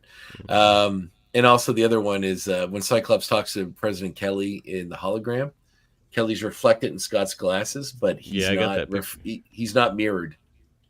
So like his jacket pocket is in the same space. Really? When you see him first and when you see him in the reflection. Not that that's a big one, but it's just a copy. That's it looks like Cyclops is wearing big earphones right there. I know it's his goggles that are on like on the back of his neck or whatever, but it just looks like he has like big he's getting ready to podcast. But no, it almost looks like he's wearing earrings, like they're like big, like Miss Cleo earrings from the Call Me Now. Like the ones Lenore has. Lenore has a big set. Yeah, right. Big X. Yeah, the X-Men ones, right? Yeah. That's my last point. Well, no, you have one more actually. This is my last point. Yeah. Oh man. So many points. Well, I can do two. No, go ahead. I got it. Well, again, I'm just coming back to well, you know what? I sort of do have two. Well, shout out to the music. There was some great classical guitar in this episode, and there was like the Loch Mayflower duet, which I love. That's on one of my. It's No Happy Nation by. It's No Happy Nation by Ace of Base, but it's fun. Oh my God, that reminded me of another point. So my buddy Belaski, if you're listening, Belaski, told me, I didn't know this. So apparently one of the members of Ace of Base turned out to be a neo-Nazi. Oh, Jesus, really? So that scene is Disney having a Jewish guy dance with a super hot younger chick to a neo-Nazi song. So it's sort of like a dig, I think. I mean, if by dig you mean making a lot of attention towards that band and allowing them to have a bunch of money, because I'm sure this has put a boost. I guess that too. Yeah, I guess so. That's true. So that's not a very good dig. Look at that. I mean, I'm looking at their Wikipedia, and at no point does it say anything about this. So, well, maybe that's wrong. Maybe I'm getting bad intel. So don't go spam or don't go doxing Ace of Base. I was gonna say I feel bad because I bought one of their albums the other day. Probably because of this episode. Well, look up this guy's name. Here, look, I'll get more specific since now I've spilled the tea. He says, what was his buddy's name? Ulf Ekberg of Ace of Base being outed as a Nazi punk band. Oh, being in a Nazi punk band. I see. Apparently. But, so, that's a thing, I guess. But well, no, my last point. There's nothing on his Wikipedia about it either, so. Yeah. Not saying that doesn't mean he's not, but. I don't know. But, I mean, I probably shouldn't have mentioned that part. That's I get fed information from sources all the time, and I try to disseminate. Here we go. On March, here it is. Okay. On 27th of March 1993, Expressen reported that Ekberg had once been a member of a band called Commit Suicide. Commit Suicide with an S instead of a C in Suicide. Not at the start, but in the middle. Was a band active in Gothenburg from 84 to 86 when Ulf was between the ages of 14 and 16. Described as a new wave music band creating and performing electronic music on synthesizers without any political touch or agenda. In 1998, songs that were claimed to have been recorded by Commit Suicide with explicit racist lyrics were released on an unauthorized album, Oof Was a Nazi. However, the cited songs were not recorded by that band. Other media outlets reported that Ekberg had been a neo-Nazi since youth, for which experts repeatedly expressed regret. So, he was someone he was really young.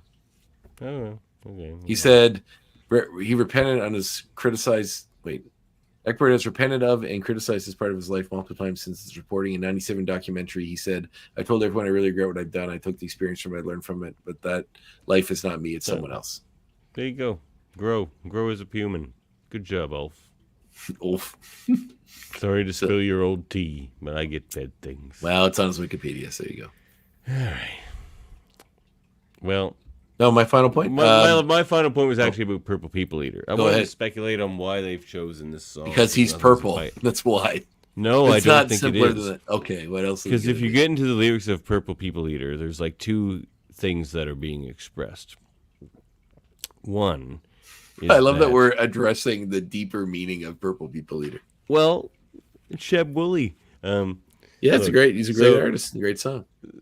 So it's kind of a ridiculous song, but it's fun. Do you remember the movie Purple People Eater from the 90s, like the kids movie? Yeah, okay. Yes. So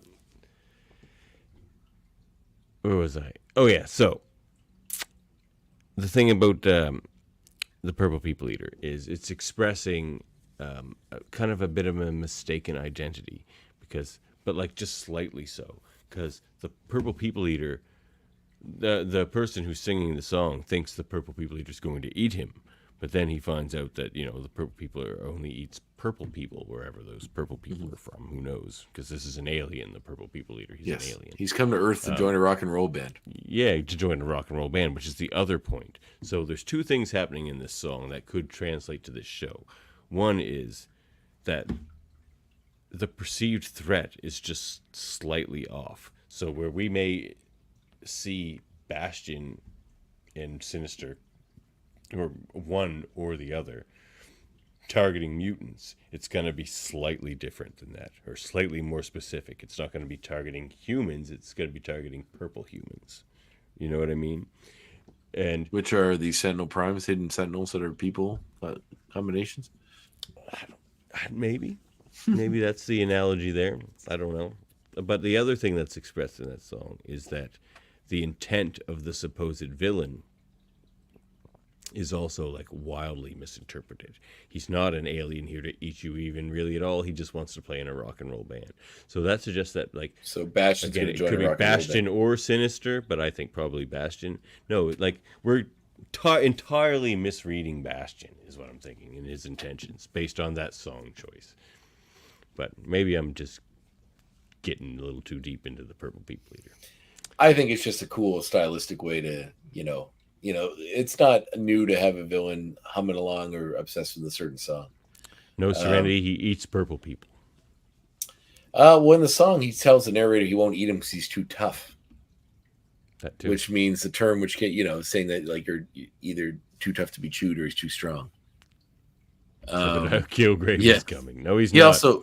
He also has a one horn, and they imply that it's like an anatomical horn, but then later in the song, he's playing it. So it's a silly song. Exactly. I don't know if there's meant things to be... we can derive from it. Yeah, I just think it's a cool stylistic choice to introduce this character. Obviously, he's not just a bad guy. No, we are in Nova Scotia, Canada. Serenity.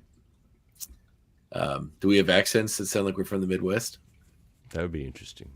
Well, it's funny because when we talk to people from other places, especially in the States, because I just talked to one from my other show, I don't feel like they sound any different than we do.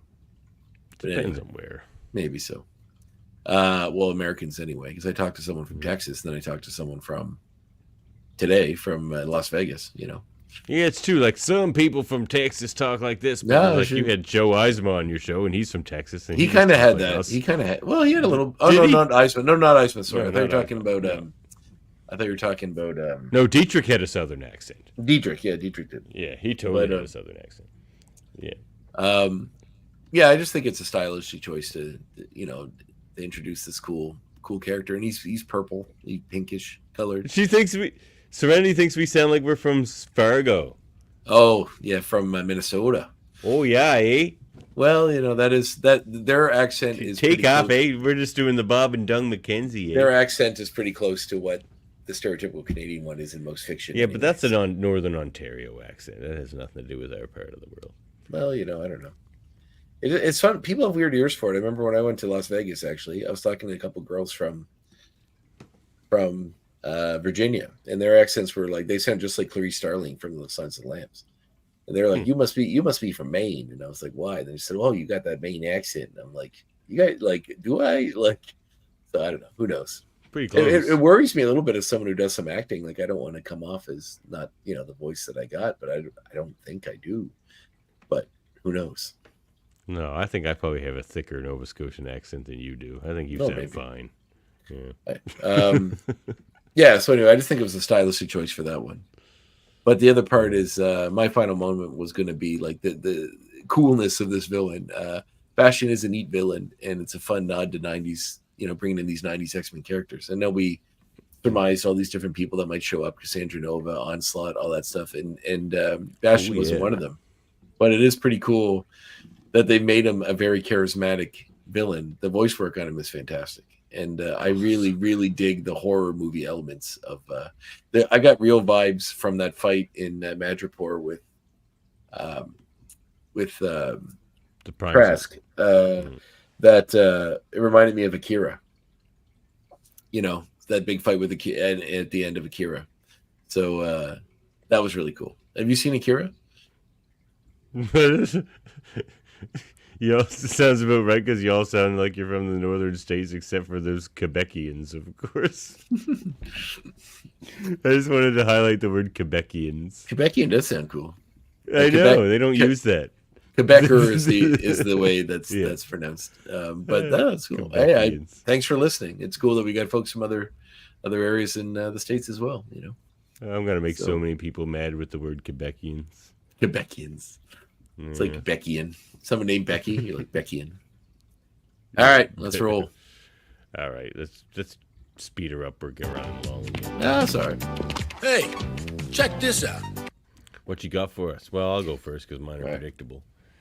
Well, I was going to be the predictable choice. I was trying to be a little less predictable. The predictable choice would have been Operation Zero Tolerance, that story, the Zero Tolerance story. But it's not my favorite. I'm not going to recommend that actually. It's not for Extinction for the third time. No, Extinction Agenda. Nice. Which I probably have recommended one time during the old series, but you know what? Check it out. I think Tolerance of Extinction is gonna take some stuff from this as well, though. I think it'll probably be a mix of Zero Tolerance and this story, and obviously a bit of the Grant Morrison stuff it's already been touching on. So, and I'm not entirely sure we're not gonna see Strife. Like, they're trying to make us think we're definitely not gonna see Strife, but it'd be a lot to I'm throw not that convinced. in now. I know. We have another That's season what I mean. that's already been done, so I know. We'll get to that maybe. I agree with you, and that's what I'm saying. Like, everything in the world, all the logic in the world would suggest that's too much, and we're not going to see Strife. But I am not convinced that we are not going to see Strife in these three. Maybe we're onto something. Because you know what, they haven't been too afraid to throw a lot at the wall, and a lot at you in this series so far. Like, well, yeah, we still have 3 more episodes, and there's probably going to be some time travel malarkey going on, so we'll find out. Yeah, so Extinction Agenda, check it out. I mean, that's more about Cameron Hodge and stuff, but it's also about a government agenda against mutants, which I think we're going to obviously see here. Like Bastion, these Prime Sentinels have obviously infiltrated the government. We're going to see, like, Senator Kelly, President Kelly could be a Prime Sentinel. So we'll see. Some of the promotional material they've released for the last 3 episodes shows them fighting humans that look like Trask. A lot of them, too. Yeah, so I'm guessing that there's a lot of secret sleeper agents in the, maybe it's in the water. Who knows? Yeah, he was one of the. Yeah, was he? Yeah, he was.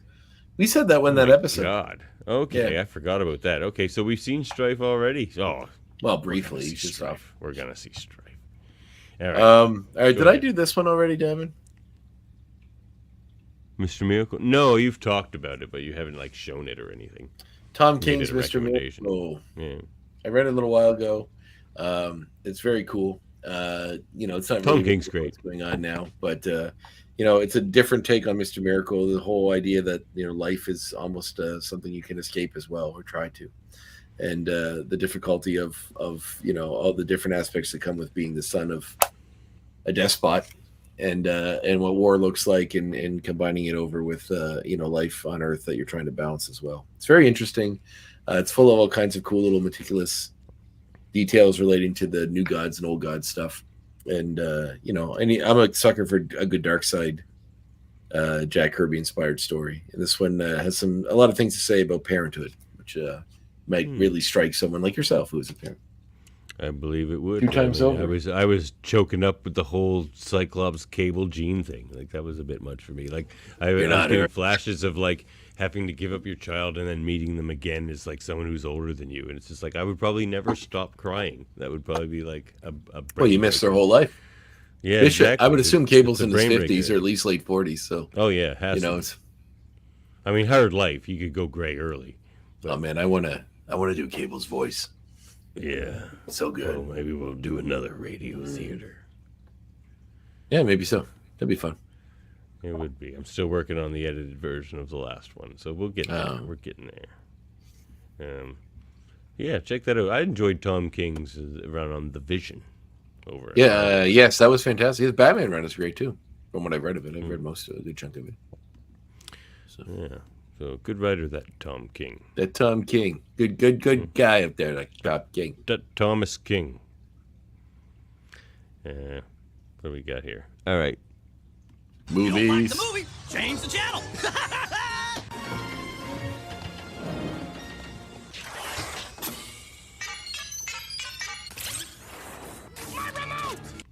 Well, at first I did grab one thing off my shelf because I was like, well, I just wanted to do something that I watched and I knew I liked, and I was kind of in a hurry.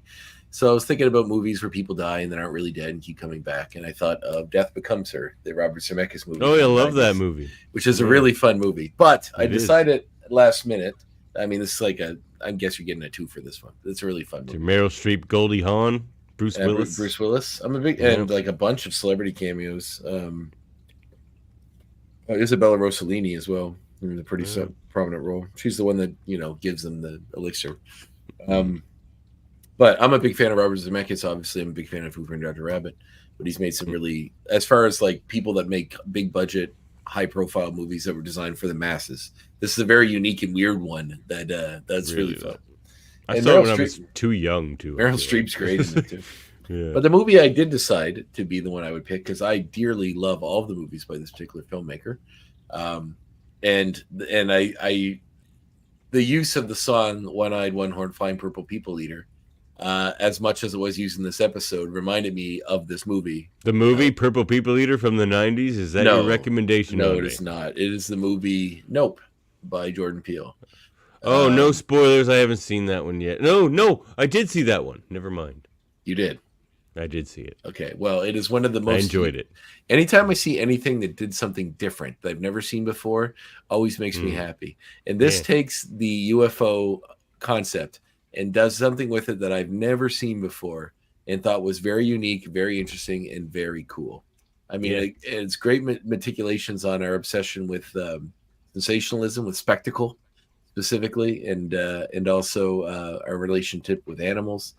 And how we try to put a collar on nature, and sometimes it's best that we just let nature be nature.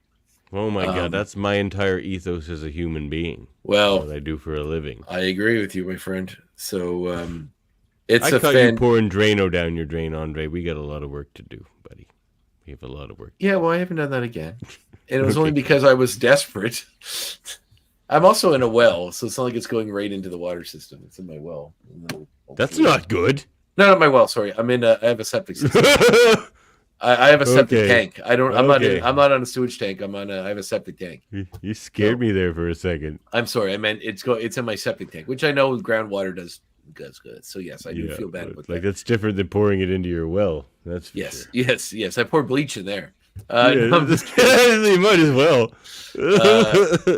No, I am on a well as well. Also, but no. So I try to be very environmentally conscious, and obviously I'm a big animal lover. I have given up eating red meat about a year and a half ago because I felt bad. Did you? Oh yeah, never talked about this. No. Yeah, I don't eat. I gave it up when I was 12.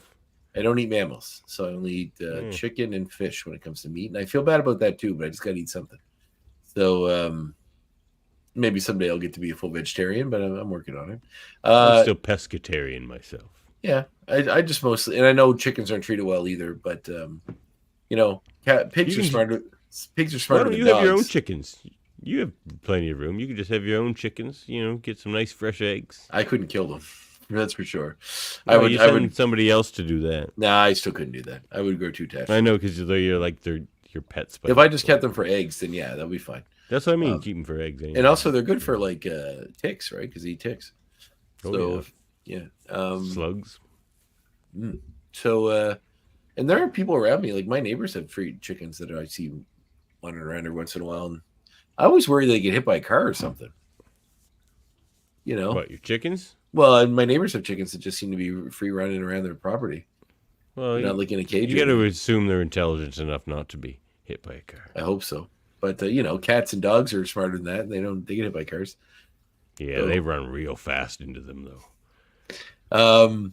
Yeah, so I just felt badly. Pigs are smarter than dogs, and you know, just because they're tasty is that a good reason to eat them? Not necessarily. So that's my choice. I don't fault anybody for living their own way. I just I feel bad about eating mammals. So yeah, I'll fault like factory farming. I'll fault unsustainable practices. But I'm not going to fault anyone for eating meat. No, but it's just not. We all got to figure out how we can live in this world, and this is how I chose to. So. Yeah. Like people are always just like, no one should eat meat. I'm like, what if you live in the Arctic? Mm-hmm. That's always my first answer. What if you live in the Arctic? You can't grow anything. Yeah. So club a seal and get back to work. No, I'm just kidding. Yeah, exactly. But, that's it. So go watch. If you haven't watched Nope yet, it's a fantastic movie, and I highly suggest it. Yeah, it is good, and it has Keke Palmer, who I would like to play Rogue. I think she could do it. She would be an interesting choice. She's been campaigning for it. Maybe a little old at this point for the role, but she could do it. I'll jump on my remote. Go watch The Gentleman. I'm not quite finished it, but it's really good, and it's starring Bastion here, Theo James. So check that out on Netflix. Oh, really? Is the show that good? Because I don't know, it just feels like the movie. Though the movie came out like 3 years ago, and they're I haven't seen it. I haven't seen the movie, but from what I hear, the show's better than the movie. Yeah, my wife watched it. And I think she liked it. That's on the list. Serenity Q2. Yeah, I want to watch Shogun next. I'm actually watching Fallout right now. I've sort of watched a bit of that. Tiffany already watched it once through, and she's watching it again. So I'm sort of jumping on the second watch a little bit. Yeah, I dig it. I've only seen the first episode, but it's yeah, me too. Yeah. It's a good first episode. Shogun though. Yeah, me too. It's a good first episode. I'm also watching The Righteous Gemstones, which is fantastic. If you like. Have you ever seen The Detectorist, Andre? Detectorist. It's my favorite show that nobody's seen. That doesn't even sound like a show. Detectorist. The Detectorists. That's a word. The Detectorists. Oh. Yeah, it's starring Mackenzie Crook from the original Office and Toby Jones. Oh well, Toby Jones is fantastic. So is Mackenzie Crook. He writes it. Mackenzie Crook. I'm pretty sure. Oh, he's the tall, lanky guy that was the Gareth, right? Yeah, okay. Gareth. He was in the Pirates movie. Original Office. Was he? Okay. Yeah. You ever watch any of the Pirates of the Caribbean movies? It's just relaxing to watch. The music is good. It's just kind of like what's the story? Folk music. It's sort of this offbeat British comedy where it's more about the characters. About metal detectors? Yeah, they're metal detectorists. Oh, that's where the detectorists come from. I get it. I thought it was like a detective thing. I was like, what is No, they're metal. They like just walking. So most episodes, they're just walking through a field and it's relaxing and they're metal detecting. But it's so hilarious because it's got that dry British wit. And it's had 3 seasons and 2 Christmas specials, so it's been around for a while. 2 Christmas specials? Yeah. Oh, I've never seen those. Well, that's exciting. The first Christmas special is from 2015. The second one is from 2022. Oh my God! I have to check out these Christmas specials. Sure do. Oh, I'm speaking so excited. Speaking of obscure British shows people haven't seen before, In the Flesh is one I highly suggest. It's a zombie show about the zombie thing happened. Something happened, and all the dead came to life. People that had died became zombies. But then they figure out a way to return your brain back to the way it was before you were a zombie. So all these people that were zombies suddenly have to reintegrate into their old lives after dying, with all their memories and their personality back, but they're still dead. So they become a marginalized part of society. Some try to fit in by wearing makeup and wigs and stuff to look more like they did when they were alive. Others embrace the fact that they're different now, and society treats them differently, whatever, depending on where they're from. But it only had 2 seasons. The second season, it got canceled and ended on a bit of a cliffhanger, but it was a really, really good show. And I highly suggest it. Mainly follows a gay kid who killed himself before this happened, then came back, became a zombie, was put through the process of there's a drug you have to take to go back to the way he was before, but has memories of the people he killed when he was a zombie, and is trying to like return to his old life with his family and everything. And it's very, very good show. I mean, it's all an allegory mostly for being gay, or just like X-Men being a marginalized thing for society, but it's very good, very well done. Right, check that out. All I need now is for you to contact your students, Professor. They definitely put like an extra bit of a process on Sinister's voice for this. I love it. It's really cool. Well, your homework, dear listener, is or gentle listener, as I refer to the listeners of my other podcast, is to watch the next episode, which lucky you comes out tomorrow, or so you get to watch. Comes out in 3 hours and 45 minutes. It's after midnight, isn't it? Yes. So watch the next episode, which will be Extinction is Tolerance, or Tolerance is Extinction, Part 1. Yep, Tolerance is Extinction. Which I'm very excited to watch. Very excited. So I'll pump that for you, Murphy, since you love it so much. Murphy loves Extraordinary Attorney Woo. I've never heard of that. There's so many shows now. Remember back in the day when they're like everybody watched All in the Family because you had like 6 things you could watch on TV and that was it. Like it was almost brought us closer together when we could all talk about the shows you watched because they were the only shows out there. So everybody had to watch them. Now it's like, did you see that? Did you see this? And, it's hard to keep up with everything. I'm working on it, but it's hard. No, it's way too hard for me. So that's why I only watch Star Trek and X-Men. Well, a lot of it is stuff that I watch while I'm working. Like that's when I'm watching The Righteous Gemstones, and I watch Fallout when I'm on the treadmill at the gym. Oh, and to add to the homework here, Bo DeMaio happened to mention that if you want to study up for Tolerance is Extinction, to check out One Man's Worth, Descent, and Graduation Day. And there might have been one more. Oh, you're talking about the things? It's the One Man's Worth one I remember. Descent is the Sinister one. And Graduation Day, which is the last episode. But I think there was one more episode. Did you post what that list was? Because I'm sure I've seen it all over Facebook 1,000 times. I'm sure Ex-Goon Hanif sent it to me. Then maybe that's where I saw it originally. Oh, it's the final decision. Season 1 episode. The final episode of season 1. The One Man's Worth 1 and 2 from season 4. And 6 and 7 Sanctuary. Oh yeah, there we go. Oh, so Sanctuary, right? So Sanctuary is the Asteroid M episode. Fabian Cortez one, yeah. It's like where he goes just bonker sauce. I love Fabian. Maybe we'll get Apocalypse because he was connected to Sinister too, right? Or Fabian Cortez. Well, if you recall correctly, Cortez was used as the sacrifice when they couldn't get Jubilee at the end of the episode to be the life to sacrifice to bring back the new form of Apocalypse. So. True point. Boom, boom. Well, you can support our show at patreon.com/X-Men Review Show or by buying some of our sweet merch over there at redbubble.com/people/X-Men Review Show/shop. And, we'll have some more designs up for you there soon. Maybe a Cyclops was right because, I think he probably was. And contact us at xmenreviewshow@gmail.com. Follow us on YouTube, Facebook, and Twitch. And find our audio-only version wherever you get your podcasts. And, hit those like buttons. Give us some reviews. Hit the little bell there on YouTube. I feel like we're like the prime, I know this is all part of the game of podcasting because I say it too. Yeah. But I just feel like, do you watch that? Do you know Neil Brennan is the comedian? Yeah, I know who he is. Yeah, he had his new special. He's making fun of like these people that are like do these TikToks and these YouTube things where they're like smash that. They always clap. It's like smash that like and subscribe button. You know, just reminded me of that. A proud member of the United Federation of Podcasts. You can check out at ufpodcasts.com. But Andre, tell us what's happening over.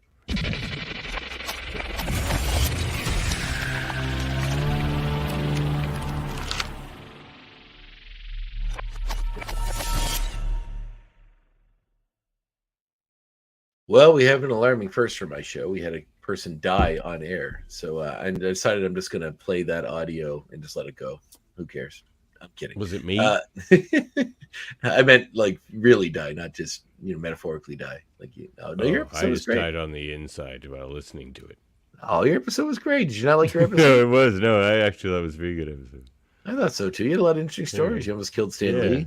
You lived a transient. Oh, I meant Andrew, not mine. I meant your most recent one with Andrew Thomas. Oh, you didn't like it? You almost died listening to Andrew's? Why? No, the opposite. Mine was crap. Andrew's was very good. Yours was great. No, mine was fine. Well, if you want to listen to the one that Davin calls crap, you can go back and listen to. It's not crap. Episode 28 of the show is Davin Scalehorn, so you can go tune into that one. You can't hear the Stan Lee story. Davin is referring to my newest episode, which just dropped on Monday with Andrew Thomas, who does the lettering for Kevin Smith's new book and a few other things. He's also an illustrator, very talented illustrator. Did a lot of alternate covers for various comics, most notably some Turtles ones that just came out. But is a proud and happy letterer. Or whatever. Oric, yeah, that's his creator-owned book. He does the art on that as well. But great artist, very cool guy. Our next episode, which drops on Monday, is with Isabel Burke, who is a comic artist that's working on a collection called Friction that's been put together by another former guest of the show, Carla Nappi, who is working on this collection. So she had reached out to me because they have some kind of a team involved with promoting this book, and several of the creators from it would like to be in the show. So I'm just kind of working them in throughout. But the next person after that is Jim Calafiore, who I'll be talking to tomorrow, recording, who was the illustrator for which I'm reading his new book right now, so we can talk about it. But did a lot of really cool Marvel books, most notably, and I remember his art distinctly, from Exiles. He did a lot of work on that Exiles run. Oh, yeah. When they had their own What Exiles run? The main one, the big long one that had like Blink and Spider Carnage and all those guys in it. Hyperion. Yeah, so it's I'm going to try to break in on reading those next because I need something to read next, and those would be interesting to me. So, but yes, Jim Calafiore, he has a new book coming out. I think he's created her own book. He sent it to me to check out. It's really good so far, and I'm going to try to finish it before I go. Beauty. All right. Well, also check out our other things over there at the United Federation of Podcasts, like Hold Up a Movie Podcast. We talked about bicycle movies last night. That's you haven't put the audio up for that one yet. Oh, you're right. I haven't. I'll do that in the morning. So that'll be up in audio only. Yeah, there you go. I'll have that up bright and early tomorrow morning. Check out Super Mater Brothers, and our very X-Men podcast here will also be up in audio only version tomorrow morning. And the MMS we do over there, which I don't know. Deadpool. Oh, we might do a crossover with the MMS with the Wolverine. I don't want to be associated with those people. It's me and cousin Dave and Jameel, but I understand. Well, Jameel doesn't like Grant Morrison. So. Oh, right. Jameel is the unseedly element here. No, Jameel's great. Jameel sent me a beautiful Sentinel and a Wolverine. Jameel's wonderful people. Well, Jameel doesn't send me any gifts. No, I'm kidding. Thank you. Well, that's because you like Grant Morrison. Oh, I see. I'm the enemy. Yeah. And of course, we have a ton of great Star Trek content over at Live Long Podcast, so check that out. Oh, and of course, Trivial Debates. There's one coming up on X-Men that I will be taking part in soon enough. Aiming on Track, check that out as well. Hellbound Podcast with Alex Blackburn and Michael Chan, and the newest members of our federation. Hey, did you see this one? They talked about the movie The Wrestler today. I did see that one. I lived that one. Yeah, well, there you go. Well, they were talking about you today. That movie's way more tragic than most wrestling stories, but it's a very good movie. No, Andre's story is more like unfulfilled dreams, cycling on repeat, stuck, rotting. So many futures lost. So many paths unfinished. Lacking closure. I don't want to give you the satisfaction, but that hits a lot closer. That was devastating to me. That was devastating to me because that is my life. I'm kidding. I do feel mostly fulfilled by my life, but like everyone, I'm gonna go kill myself now. Thank you, Dad. Damn it! All right, I'll be the next new co-host will be back next. The next episode starts when you like have the camera comes on. You can see my feet hanging, just swinging outside of the camera. Oh my! Hopefully that doesn't happen. Catch you next time. Next time. Looks like they skipped town before you got here.